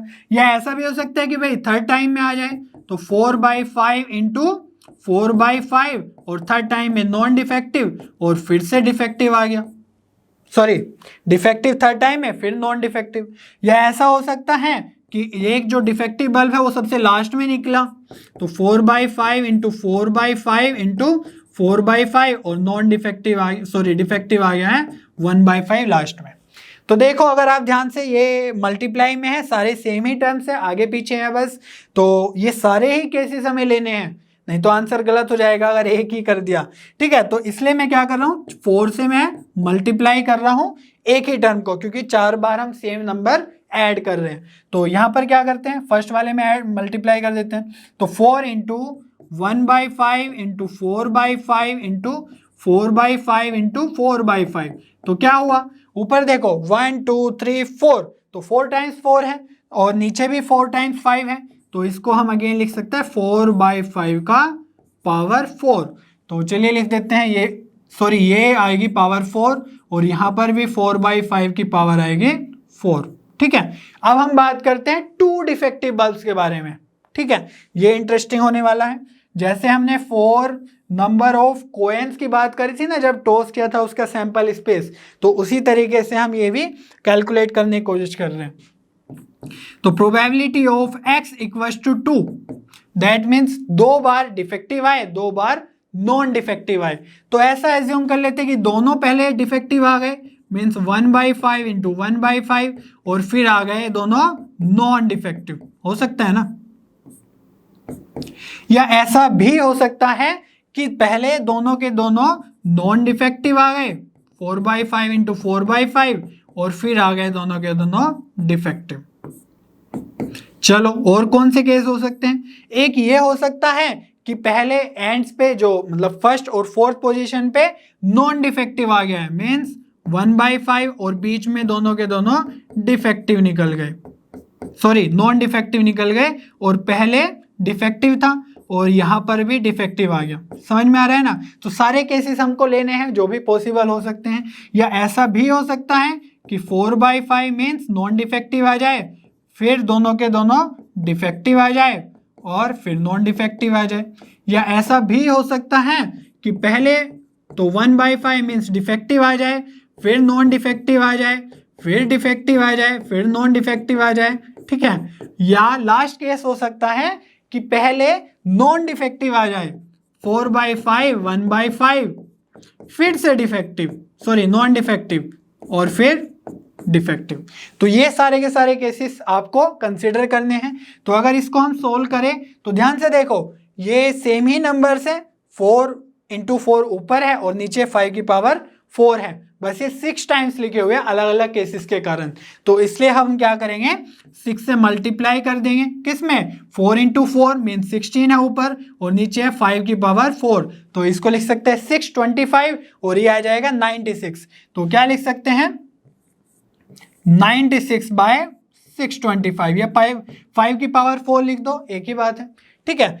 अब हम बात करेंगे probability of x equals to 3। That means 3 बार हमारे डिफेक्टिव बल्ब्स आ गए। ठीक है? एक नॉन डिफेक्टिव है, तो जो एक नॉन डिफेक्टिव है वही सपोज पहले आ गया, बाकी डिफेक्टिव आ गए, है ना? या ऐसा भी हो सकता है कि दूसरे टाइम पे हमारा नॉन डिफेक्टिव आ जाए, और पहले पे डिफेक्टिव, दूसरे पे नॉन डिफेक्टिव, और फिर डिफेक्टिव, क्योंकि 3 हमें डिफेक्टिव चाहिए। ठीक है? जैसे यहां पर 4 केसेस बने थे, वैसे ही हमारे यहां पर भी 4 केसेस बनेंगे। या ऐसा हो सकता है कि थर्ड पोजीशन पे हमारा नॉन डिफेक्टिव आ जाए, तो पहले पे डिफेक्टिव, दूसरे पे भी डिफेक्टिव, और तीसरे पे नॉन डिफेक्टिव, फिर डिफेक्टिव। या फिर लास्ट में आ सकता है तो 1/5, 1/5, 1/5 और 4/5। ठीक है? तो ये सारे केसेस हमारे आ जाएंगे। अब इसमें देखो सेम ही नंबर लिखा हुआ है, 4 टाइम्स है, तो इसको हम क्या लिख सकते हैं, 4 इंटू सेम नंबर, तो ऊपर है 4 और नीचे है 625, तो इसको लिख सकता हूं मैं 4/625। तो ये आ गया है 16/625। तो 16/625।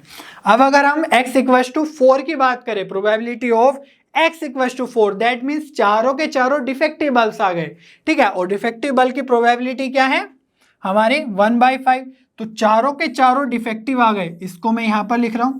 ठीक है? स्पेस थोड़ा कम है, तो probability of x equals to 4, ये क्या हो जाएगा, पहला भी डिफेक्टिव, एंड दूसरा भी डिफेक्टिव, एंड तीसरा भी डिफेक्टिव, सॉरी चौथा भी डिफेक्टिव हो गया है ना, चारों डिफेक्टिव है, तो यहां से आ जाएगा 1/625। तो चलिए x इक्वल्स टू 4 पे लिख देंगे प्रोबेबिलिटी डिस्ट्रीब्यूशन 1/625। तो इसी तरीके से आपको ये हम करते ही आ रहे हैं, बस ये केसेस जो बने हैं वो आपको बहुत ही केयरफुली लिखने हैं, सारे के सारे केसेस। ठीक है? कोई भी केस मिस नहीं होना चाहिए, अगर मिस हो गया तो आपका आंसर मिस हो जाएगा और आपके मार्क्स भी मिस हो जाएंगे। ठीक है? तो बहुत केयरफुली करना है। ओके, चलिए बच्चों क्वेश्चन नंबर 7 सोल्व कर लेते हैं। A coin is biased so that the head is 3 times as likely to occur as tail. If the coin is tossed twice, 2 bar coin को टॉस किया गया, find the probability distribution of number of tails. तो जो हमारा x है means random variable है, वो क्या है, नंबर ऑफ टेल्स। ठीक है? और 2 बार कॉइन को टॉस किया गया, तो आप सोच ही सकते हैं कि एक बार भी टेल नहीं आया, एक बार टेल आया, 2 बार टेल आया, तो हमारे कितने होंगे रैंडम वेरिएबल्स, मीन्स उनके जो वैल्यूज होंगी पॉसिबल वो क्या होगी, 3 पॉसिबल वैल्यूज, 0 1 2। एक बार भी नहीं आया टेल, एक बार आ गया, 2 बार आ गया। इसका हमें प्रोबेबिलिटी डिस्ट्रीब्यूशन फाइंड आउट करना है। अब यहाँ पर जो मेन बात है वो क्या है, जनरली होता है कि हमारा जो हेड और टेल आने की प्रोबेबिलिटी होती है वो इक्वल होती है ना, अनबायस्ड कॉइन में। लेकिन यहाँ पर है बायस्ड कॉइन, तो बायस्ड कॉइन होने के कारण गिवन है कंडीशन 3 टाइम्स हेड आने की प्रोबेबिलिटी होती है as likely to occur as tail. तो अगर 4 टाइम्स हमने कॉइन को टॉस किया तो 3 बार उसमें हेड आएगा और 1 बार टेल आएगा, ठीक है। तो इसकी हम प्रोबेबिलिटी लिख लेते हैं। तो प्रोबेबिलिटी ऑफ हेड कितनी हो जाएगी, 3 टाइम्स हेड आ रहा है और टोटल टॉस कितनी बार अगर हमने किया 4 टाइम्स, तो 3 बार हेड और 1 बार टेल, तो प्रोबेबिलिटी ऑफ गेटिंग टेल वो कितना हो जाएगा 1/4, ठीक है। तो ये आ गई हमारी, अगर एक बार हमने टॉस किया उसमें। तो अगर हमें probability of x equals to 0 find out करना है, x equals to 0, that means एक बार भी टेल नहीं आया, दोनों बार हेड आया, ठीक है। 2 बार टॉस किया तो दोनों बार हेड आया, दैट मीन्स 3/4। फर्स्ट बार भी 3/4 एंड सेकेंड बार भी 3/4, दैट मीन्स ये हो जाएगा 9/16। अच्छा यहाँ पे लिखना था, तो चलो 3/4 इंटू 3/4 9/16। अगर हम बात करें probability of x equals to 1 की, इसका क्या मीनिंग है कि एक बार टेल आया, पहले हेड आया फिर टेल आया, या पहले टेल आया फिर हेड आया, ठीक है। तो इस तरीके से हम कर सकते हैं। तो पहले सपोज हेड आ गया 3/4, फिर हमारा आ गया टेल, तो एंड के साथ आया, प्लस या ऐसा भी हो सकता है कि पहले टेल आ जाए 1/4 और फिर हेड आ जाए। तो यहाँ पर हमारा क्या है, सेम नंबर है, 2 से मल्टीप्लाई कर दें क्योंकि 2 का केसीसी है इसके। तो 2 इंटू 3, तो चलो मैं लिख देता हूँ 2 इंटू 3/16, ठीक है। 3/16 है, तो ये कितना आ जाएगा, 2 से 16 डिवाइड होगा तो ये आ जाएगा 3/8। तो चलो probability of x equals to 1 आ गया 3/8। अब हमें बताना है probability of x equals to 2, that means दोनों बार टेल अपीयर हो रहा है। तो टेल अपीयर हो रहा है मीन्स 1/4 1/4, तो x इक्वल्स टू 2, तो 1/4 पहली बार भी टेल और सेकंड बार भी टेल, तो ये आ गया 1/16। तो यहाँ पर हम लिख सकते हैं 1/16, ठीक है। इतना इजी क्वेश्चन है। बस आपको यह ध्यान देना है कि जब भी हम बायस्ड कॉइन की बात करते हैं तो जो भी कंडीशन गिवन हो 3 टाइम्स आ रहा है, अगर यहाँ पे ऐसा होता कि 2 टाइम्स हेड है ना, उसके अकर होने की as likely as to occur tail, तो हम 3 केसेस लेते हैं कि 3 केस में 2 बार हेड आ रहा है 1 बार टेल आ रहा है, तो फिर प्रोबेबिलिटी ऑफ गेटिंग हेड हो जाता है 2/3, प्रोबेबिलिटी ऑफ गेटिंग टेल हो जाता है 1/3। तो बायस्ड कॉइन के केस में या बायस्ड डाई के केस में है ना, आपको बहुत ही कॉन्शियस होकर क्वेश्चन सोल्व करना है। उसके बाद आप अगर ये फाइंड आउट कर ले तो फिर तो ये प्रोसेस हम करते ही आ रहे हैं, बहुत ईजी प्रोसेस है, ठीक है। चलिए बच्चों क्वेश्चन नंबर 8 सोल्व कर लेते हैं। A random variable x has the following probability distribution। अरे वाह, यहाँ पर तो probability distribution ही दे दिया है। अब क्या पूछा गया है वो देखते हैं। डिटरमाइन k, फर्स्ट पार्ट में k डिटरमाइन करना है, सेकंड में probability of x less then 3। तो इस तरह के केसेस कैसे सोल्व करने हैं अभी देखेंगे। सबसे पहले हम बात करते हैं प्रोबेबिलिटी मतलब k फाइंड आउट करने पे, ठीक है। तो k के लिए हमें क्या है, प्रोबेबिलिटी ऑफ x में दिया हुआ है, मीन्स ये प्रोबेबिलिटी डिस्ट्रीब्यूशन में k है सब जगह, ठीक है। तो हमने एक प्रॉपर्टी बताया था कि सारे जो प्रोबेबिलिटी डिस्ट्रीब्यूशन है उसका समेशन क्या होना चाहिए, 1 होना चाहिए। तो अगर हम इनको ऐड कर दें तो सबका समेशन 1 होना चाहिए। तो चलिए करते हैं। तो मैं डायरेक्टली नहीं लिख रहा हूँ, सबको ऐड करके बस यहाँ पर जो भी टर्म्स है उनको बाय एडिंग करता हूँ, ठीक है। तो यहाँ पर देखो k² का 1 टर्म है और यहाँ पे 2 ऑफ k² है तो 3k² और यहाँ पे 7, तो ये हो गया 10k², ठीक है। तो मैं डायरेक्टली लिख रहा हूँ 10k² प्लस k कितने हैं यहाँ पे 1 2 3k 5 8 और यहाँ पर है 1k, तो ये हो गया टोटल 9k इक्वल्स टू 1 होना चाहिए सारा समेशन, ये तो 0 ही है, ठीक है। तो 1 को इधर ले आते हैं और इसको फैक्टराइजेशन करके थोड़ा k का वैल्यू फाइंड आउट करते हैं, ठीक है। तो ये हो जाएगा हमारा फिर फर्स्ट पार्ट। तो इसका जो अगर हम फैक्टराइजेशन करें वो कैसे करेंगे, 1 की मल्टीप्लाई 10 से करेंगे, तो 1 10 जा 10, तो हमें ऐसे नंबर चाहिए जो मल्टीप्लाई करके 10 आए और यहाँ पे माइनस का साइन है, माइनस करके 9 आ जाए, तो 9 और 1 को यूज कर सकते हैं। तो कैसे करेंगे, 10k² plus 10k minus k minus 1 equals to 0। तो यहाँ से 10k कॉमन ले लेंगे तो k प्लस 1, और यहाँ से माइनस 1 कॉमन ले लेंगे तो अगेन बचेगा 1k प्लस 1। तो k प्लस 1 कॉमन ले लेते हैं अब, तो k प्लस 1 और 10k माइनस 1 इक्वल्स टू 0। तो यहाँ से आ जाएगा k equals to minus 1 and k equals to 1/10। ठीक है, तो दो वैल्यूज आ गई। अब देखो, अगर मैं k की वैल्यू -1 यहाँ पे पुट कर दूं तो क्या होगा, नेगेटिव आ जाएगी वैल्यूज प्रोबेबिलिटी की डिस्ट्रीब्यूशन की, है ना। और हमने बताया था कि हमेशा पॉजिटिव नंबर्स ही होने चाहिए और 0 और 1 के बीच में होगा। तो यहाँ पर जो k इक्वल्स टू -1 है ये हमारा नहीं होगा कंसिडर आंसर। ठीक है, तो k इक्वल्स टू 1/10 हमारा सही आंसर है। अब हम बात करते हैं सेकेंड पार्ट के। तो सेकेंड पार्ट में बोला है probability of x less then 3। That means x less then 3 का मतलब है x इक्वल्स टू 0 भी हो सकता है, 1 भी हो सकता है, 2 भी हो सकता है। ठीक है, 3 नहीं होगा क्योंकि 3 क्या इक्वल होना चाहिए था यहाँ पे, x लेस देन और इक्वल टू 3, वो नहीं है। और यहाँ पर 0 से नीचे तो हम नहीं जाएंगे क्योंकि x की वैल्यू 0 से ही स्टार्ट हो रही है यहाँ पे। तो चलो लिख लेते हैं probability of x equals to 0 plus probability of x equals to 1 plus probability of x equals to 2। Simple है। तो x इक्वल्स टू 0 की प्रोबेबिलिटी कितनी है, 0, तो कोई फर्क नहीं पड़ता है। x इक्वल्स टू 1 की प्रोबेबिलिटी कितनी है, k, और x इक्वल्स टू 2 की प्रोबेबिलिटी डिस्ट्रीब्यूशन कितना है, 2k, तो ये आ जाएगा 3k। ठीक है, तो 3 इंटू k की वैल्यू अभी हमने फाइंड आउट करी है 1/10। तो चलिए यहाँ पर कर लेते हैं पुट 1/10, तो आंसर कितना आ गया, 3/10। सिंपल है। अब थर्ड पार्ट अगर हम करते हैं तो probability of x greater than 6। तो यहाँ पर देखो इक्वल में नहीं है 6 के, तो 6 से बड़ा अगर हमारा x का कोई वैल्यू है तो क्या यहाँ पे है, यस 7 है। तो x इक्वल्स टू 7 की प्रोबेबिलिटी पूछी गई है यहाँ पे। ठीक है, तो x इक्वल्स टू 7 के लिए हमारा कितना है, 7k² प्लस k। तो 7 इंटू k² मीन्स 1/10 का square, that means 1/100 plus k means 1/10। तो ये हो जाएगा 7/100 प्लस 1/10। तो यहाँ पर आप एलसीएम से सोल्व कर सकते हैं, तो ये आ जाएगा अपना 100 एलसीएम। तो यहाँ पे बचेगा 7 इंटू 1 प्लस, अब 10 से डिवाइड करेंगे तो 10 से 100 को डिवाइड करेंगे तो 10 बचेगा। अब 10 की मल्टीप्लाई 1 में होगी तो ये आ जाएगा 10, तो ये आ जाएगा आंसर 17/100। चलिए अब बात करते हैं फोर्थ पार्ट की, which is probability of x between 3 and 0। ठीक है, तो 0 से बड़ा x और 3 से छोटा, तो ऐसे कौन से केसेस हैं, x इक्वल्स टू 1 और x इक्वल्स टू 2।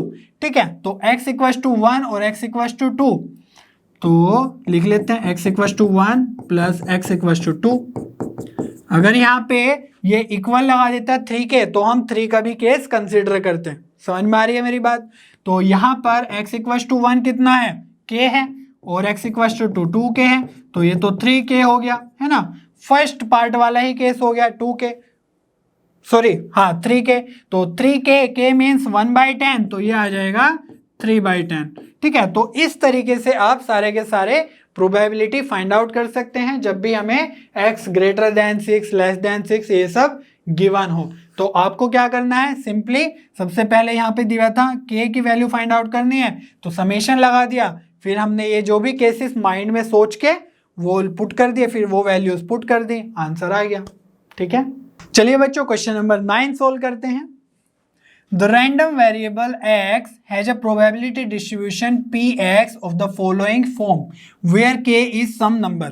तो यहाँ पर देखो px equals to k if x equals to 0, तो वही चीज है बस डिफरेंट फॉर्म में लिखा हुआ है। अगर x इक्वल्स टू 1 है तो 2k है x px का वैल्यू, अगर x इक्वल्स टू 2 है तो 3k है px का वैल्यू, अदरवाइज सब जगह वो 0 है। ठीक है, तो ये सब मैं इसमें लिख सकता हूँ टेबल में, जिससे हम पहले से फेमिलियर हैं। तो x की क्या क्या पॉसिबल वैल्यूज है, 0 1 एंड 2, और px की क्या गिवन है कंडीशंस, मीन्स अगर 0 है x तो px है k, और यहाँ पे है 2k और यहाँ पे है 3k, अदरवाइज हर जगह है 0। ठीक है, तो सबसे पहले हमसे डिटरमाइन द वैल्यूज ऑफ के पूछा गया है, तो उसके लिए वही सेम लगा देंगे लास्ट क्वेश्चन की तरह, summation of P X is 1, तो k plus 2k plus 3k equals to 1, तो ये कितना हो गया 6k इक्वल्स टू 1, तो k आ गया हमारा 1/6। कितना इजी था ये तो, ठीक है। अगर हम बी पार्ट की बात करें तो बी पार्ट में बोला गया है find probability of x less than 2, तो probability of x less than 2 का मीनिंग क्या है, ये है probability of x equals to 0 plus probability of x equals to 1। समझ में आ रही है बात, तो x इक्वल्स टू 0 पे कितना है k और probability of x equals to 1 पे 2k, तो टोटल कितना हो गया 3k। चलो मैं लिख ही देता हूँ, k plus 2k means 3k और k की वैल्यू है यहाँ पे कितने 1/6, तो 3 इंटू 1/6 दैट मीन्स 1/2, तो probability of x less than 2 आ गई 1/2, ठीक है। सिमिलरली यहाँ पर हम कैलकुलेट कर सकते हैं probability of x less then और इक्वल टू 2, तो probability of x less then और इक्वल टू 2, जैसे मैं पहले क्वेश्चन में बता रहा था कि यहाँ पर इक्वल का साइन नहीं था लास्ट क्वेश्चन में, बट यहाँ पर है, तो इसमें 2 भी इंक्लूड होगा, that means probability of x equals to 0 plus probability of x equals to 1 plus probability of x equals to 2। समझ में आ रही है बात, तो x equals to 0 k 2k और 3k तीनों को हम ऐड कर देंगे तो कितना बनेगा 6k, तो 6k और k की वैल्यू है 1/6, सॉरी यहाँ पे लिखेंगे हम 6k, k की वैल्यू 1/6, तो ये आ जाएगा 1, तो probability of x less then और इक्वल टू 2 की वैल्यू आ गई 1, और आप इसको डायरेक्टली भी 1 लिख सकते थे अगर MCQ में पूछा जाए, क्योंकि यहाँ पर जो ये नंबर्स हैं 0 1 2 तो 2 तक ही जा रहा है और उससे सब छोटे के बारे में पूछा गया है x इक्वल्स टू 0 1 2, तो टोटल प्रोबेबिलिटी तो वैसे भी 1 ही होनी चाहिए, ठीक है।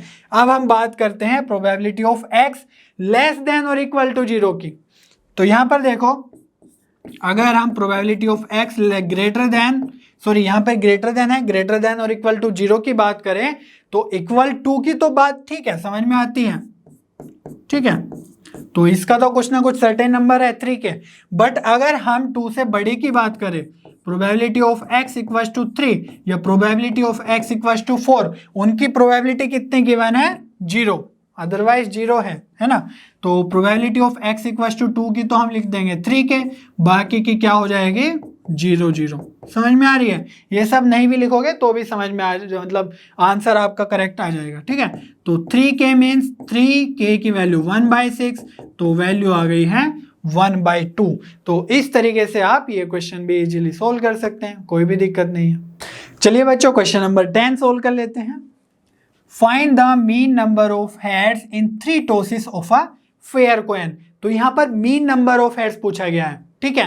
पहले बोलते थे प्रोबेबिलिटी डिस्ट्रीब्यूशन ऑफ समथिंग, तो जो समथिंग होता था वही हमारा रैंडम वेरिएबल हम असाइन कर देते थे, ठीक है। तो यहाँ पर जो नंबर ऑफ हेड्स है वही हमारा क्या हो गया है रैंडम वेरिएबल, उसी का हमें मीन फाइंड आउट करना है।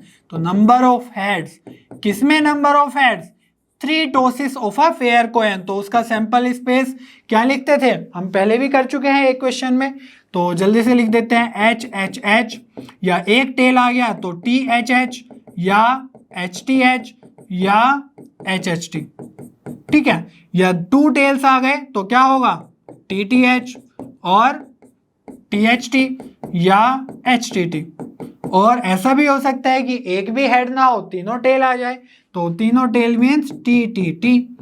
तो यहाँ पर देखो अब हमें number of heads means x का वैल्यू फाइंड आउट करना है, पॉसिबल वैल्यूज, तो यहाँ पर 0 नंबर ऑफ हेड्स है, इन तीनों में 1 नंबर ऑफ हेड्स है, और यहाँ पर दोनों में मीन्स इन तीनों में 2 नंबर ऑफ हेड्स है, 2 नंबर ऑफ हेड्स, और यहाँ पर 3 नंबर ऑफ हेड्स है, तो इसीलिए हमारी जो पॉसिबल वैल्यूज हो जाएगी x की वो क्या हो जाएगी 0 1 2 और 3। और यहाँ पर अगर हम px की बात करें तो क्या होगा probability of x equals to 0, तो probability of x equals to 0 that means no heads, that means तीनों टेल, तो वो कितना आ जाएगा 1 और टोटल कितने हैं एलिमेंट्स 8, तो 1/8। तो अगर हम px इक्वल्स टू 1 की बात करें 1 हेड, तो 1 हेड मीन्स यहाँ पर है 1 हेड, ये रहे भैया, तो ये कितने हैं 3 है, तो ये कितना हो जाएगा 3/8। सिमिलरली अगर हम 2 हेड्स की बात करें तो वो भी कितने में, 1 2 3 केसेस में, तो 3 हेड्स मीन्स 3/8। ठीक है, सिर्फ 2 हेड्स मीन्स 3/8। अगर हम 3 हेड्स की बात करें, probability of x equal to 3, तो वो है हमारा HHH में, तो ये 1 ही केस है, तो इसलिए हमारा हो जाएगा इसका प्रोबेबिलिटी 1/8। ये तो हो गया प्रोबेबिलिटी डिस्ट्रीब्यूशन, यहां तक तो आप करते हुए आए हैं। अब हमें क्या करना है, मीन फाइंड आउट करना है। तो जो मीन का फॉर्मूला है उसको हम क्या करते हैं, म्यू से रिप्रेजेंट करते हैं, ठीक है, या फिर एक्सपेक्टेशन ऑफ x से रिप्रेजेंट करते हैं। समझ में आ रही बात, एक्सपेक्टेशन ऑफ x, तो यहां पर हम वो x बार यूज नहीं करते जैसे स्टैटिस्टिक्स में करते थे, बट यहां पर expectation of x mostly use होता है। ठीक है, तो इसको आप ध्यान रखो। और इसका जो फॉर्मूला होता है वो क्या होता है, सिग्मा x px। समझ में आ रही है बात, सारे x को हमें मल्टीप्लाई करके ऐड करना है। ठीक है, या इसी को हम ऐसे भी लिख सकते हैं, दैट सिग्मा xi, है ना, प्रोबेबिलिटी ऑफ xi, और जो i है i इक्वल्स टू, अच्छा इसमें फिर 0 से 1 कुछ भी हो सकती है ना x की वैल्यूज, तो जो i है वो वेरी करता रहेगा। ठीक है, तो इसमें कुछ फिक्स नहीं है, जितने भी हमारे x की टोटल वैल्यूज हैं मेनली हमें उनकी मल्टीप्लाई करके उनका एडिशन करना है। चलिए करते हैं, तो इसको ध्यान में रखो। तो क्या करना है, पहले का हम x और px से मल्टीप्लाई करेंगे, तो 0 इंटू 1/8, तो ये तो 0 ही हो गया, कोई बात नहीं, आगे देखते हैं। तो x इक्वल टू 1 की 1 इंटू 3/8, तो क्या होगा 1 इंटू 3/8। चलो भाई आगे बढ़ते हैं। तो x इक्वल टू 2 के लिए 2 इंटू 3/8, सारे के सारे मल्टीप्लाई करके ऐड करते जाना है और कुछ नहीं करना है। ठीक है, तो यहां पर x इक्वल टू 3 के लिए 3 इंटू 1/8। चलिए भैया ये भी लिख लेते हैं, तो यहां पे आ गया 3/8, और ये आ गया 6/8, और ये आ गया है 3/8। ठीक है, तो इसको अगर हम 8 एलसीएम ले ले यहाँ पे, और न्यूमरेटर में क्या आ जाएगा, 6 3 9 और 3 12, तो ये आ जाएगा 12/8। और 4 से अगर ऊपर नीचे डिवाइड करें तो ये आ जाएगा 3/2 या 1/5। तो जो हमारा एक्सपेक्टेशन ऑफ x है यहाँ पे मैं लिख देता हूं, या मीन ऑफ x है ना, म्यू भी लिखते हैं, तो ये आ गया है 1.5। अब यहाँ पे चौंकने वाली बात नहीं है, ये प्रोबेबिलिटी डिस्ट्रीब्यूशन नहीं है कि 1 से छोटा ही आना चाहिए। ठीक है, तो जो मीन है वो 1.5 मीन्स 1 से बड़ा भी आ सकता है। ठीक है, तो इसी के साथ हमारे आज के क्वेश्चन नंबर 10 कंप्लीट होते हैं। मुझे उम्मीद है आपको सभी क्वेश्चंस बहुत अच्छे से समझ में आए होंगे, और इसके आगे के क्वेश्चंस हम नेक्स्ट वीडियो में सोल्व करेंगे, कवर करेंगे। तब तक लर्नो हब पे बने रहिए, क्योंकि लर्नो हब पे सभी कंटेंट फ्री है पर बेस्ट हैं।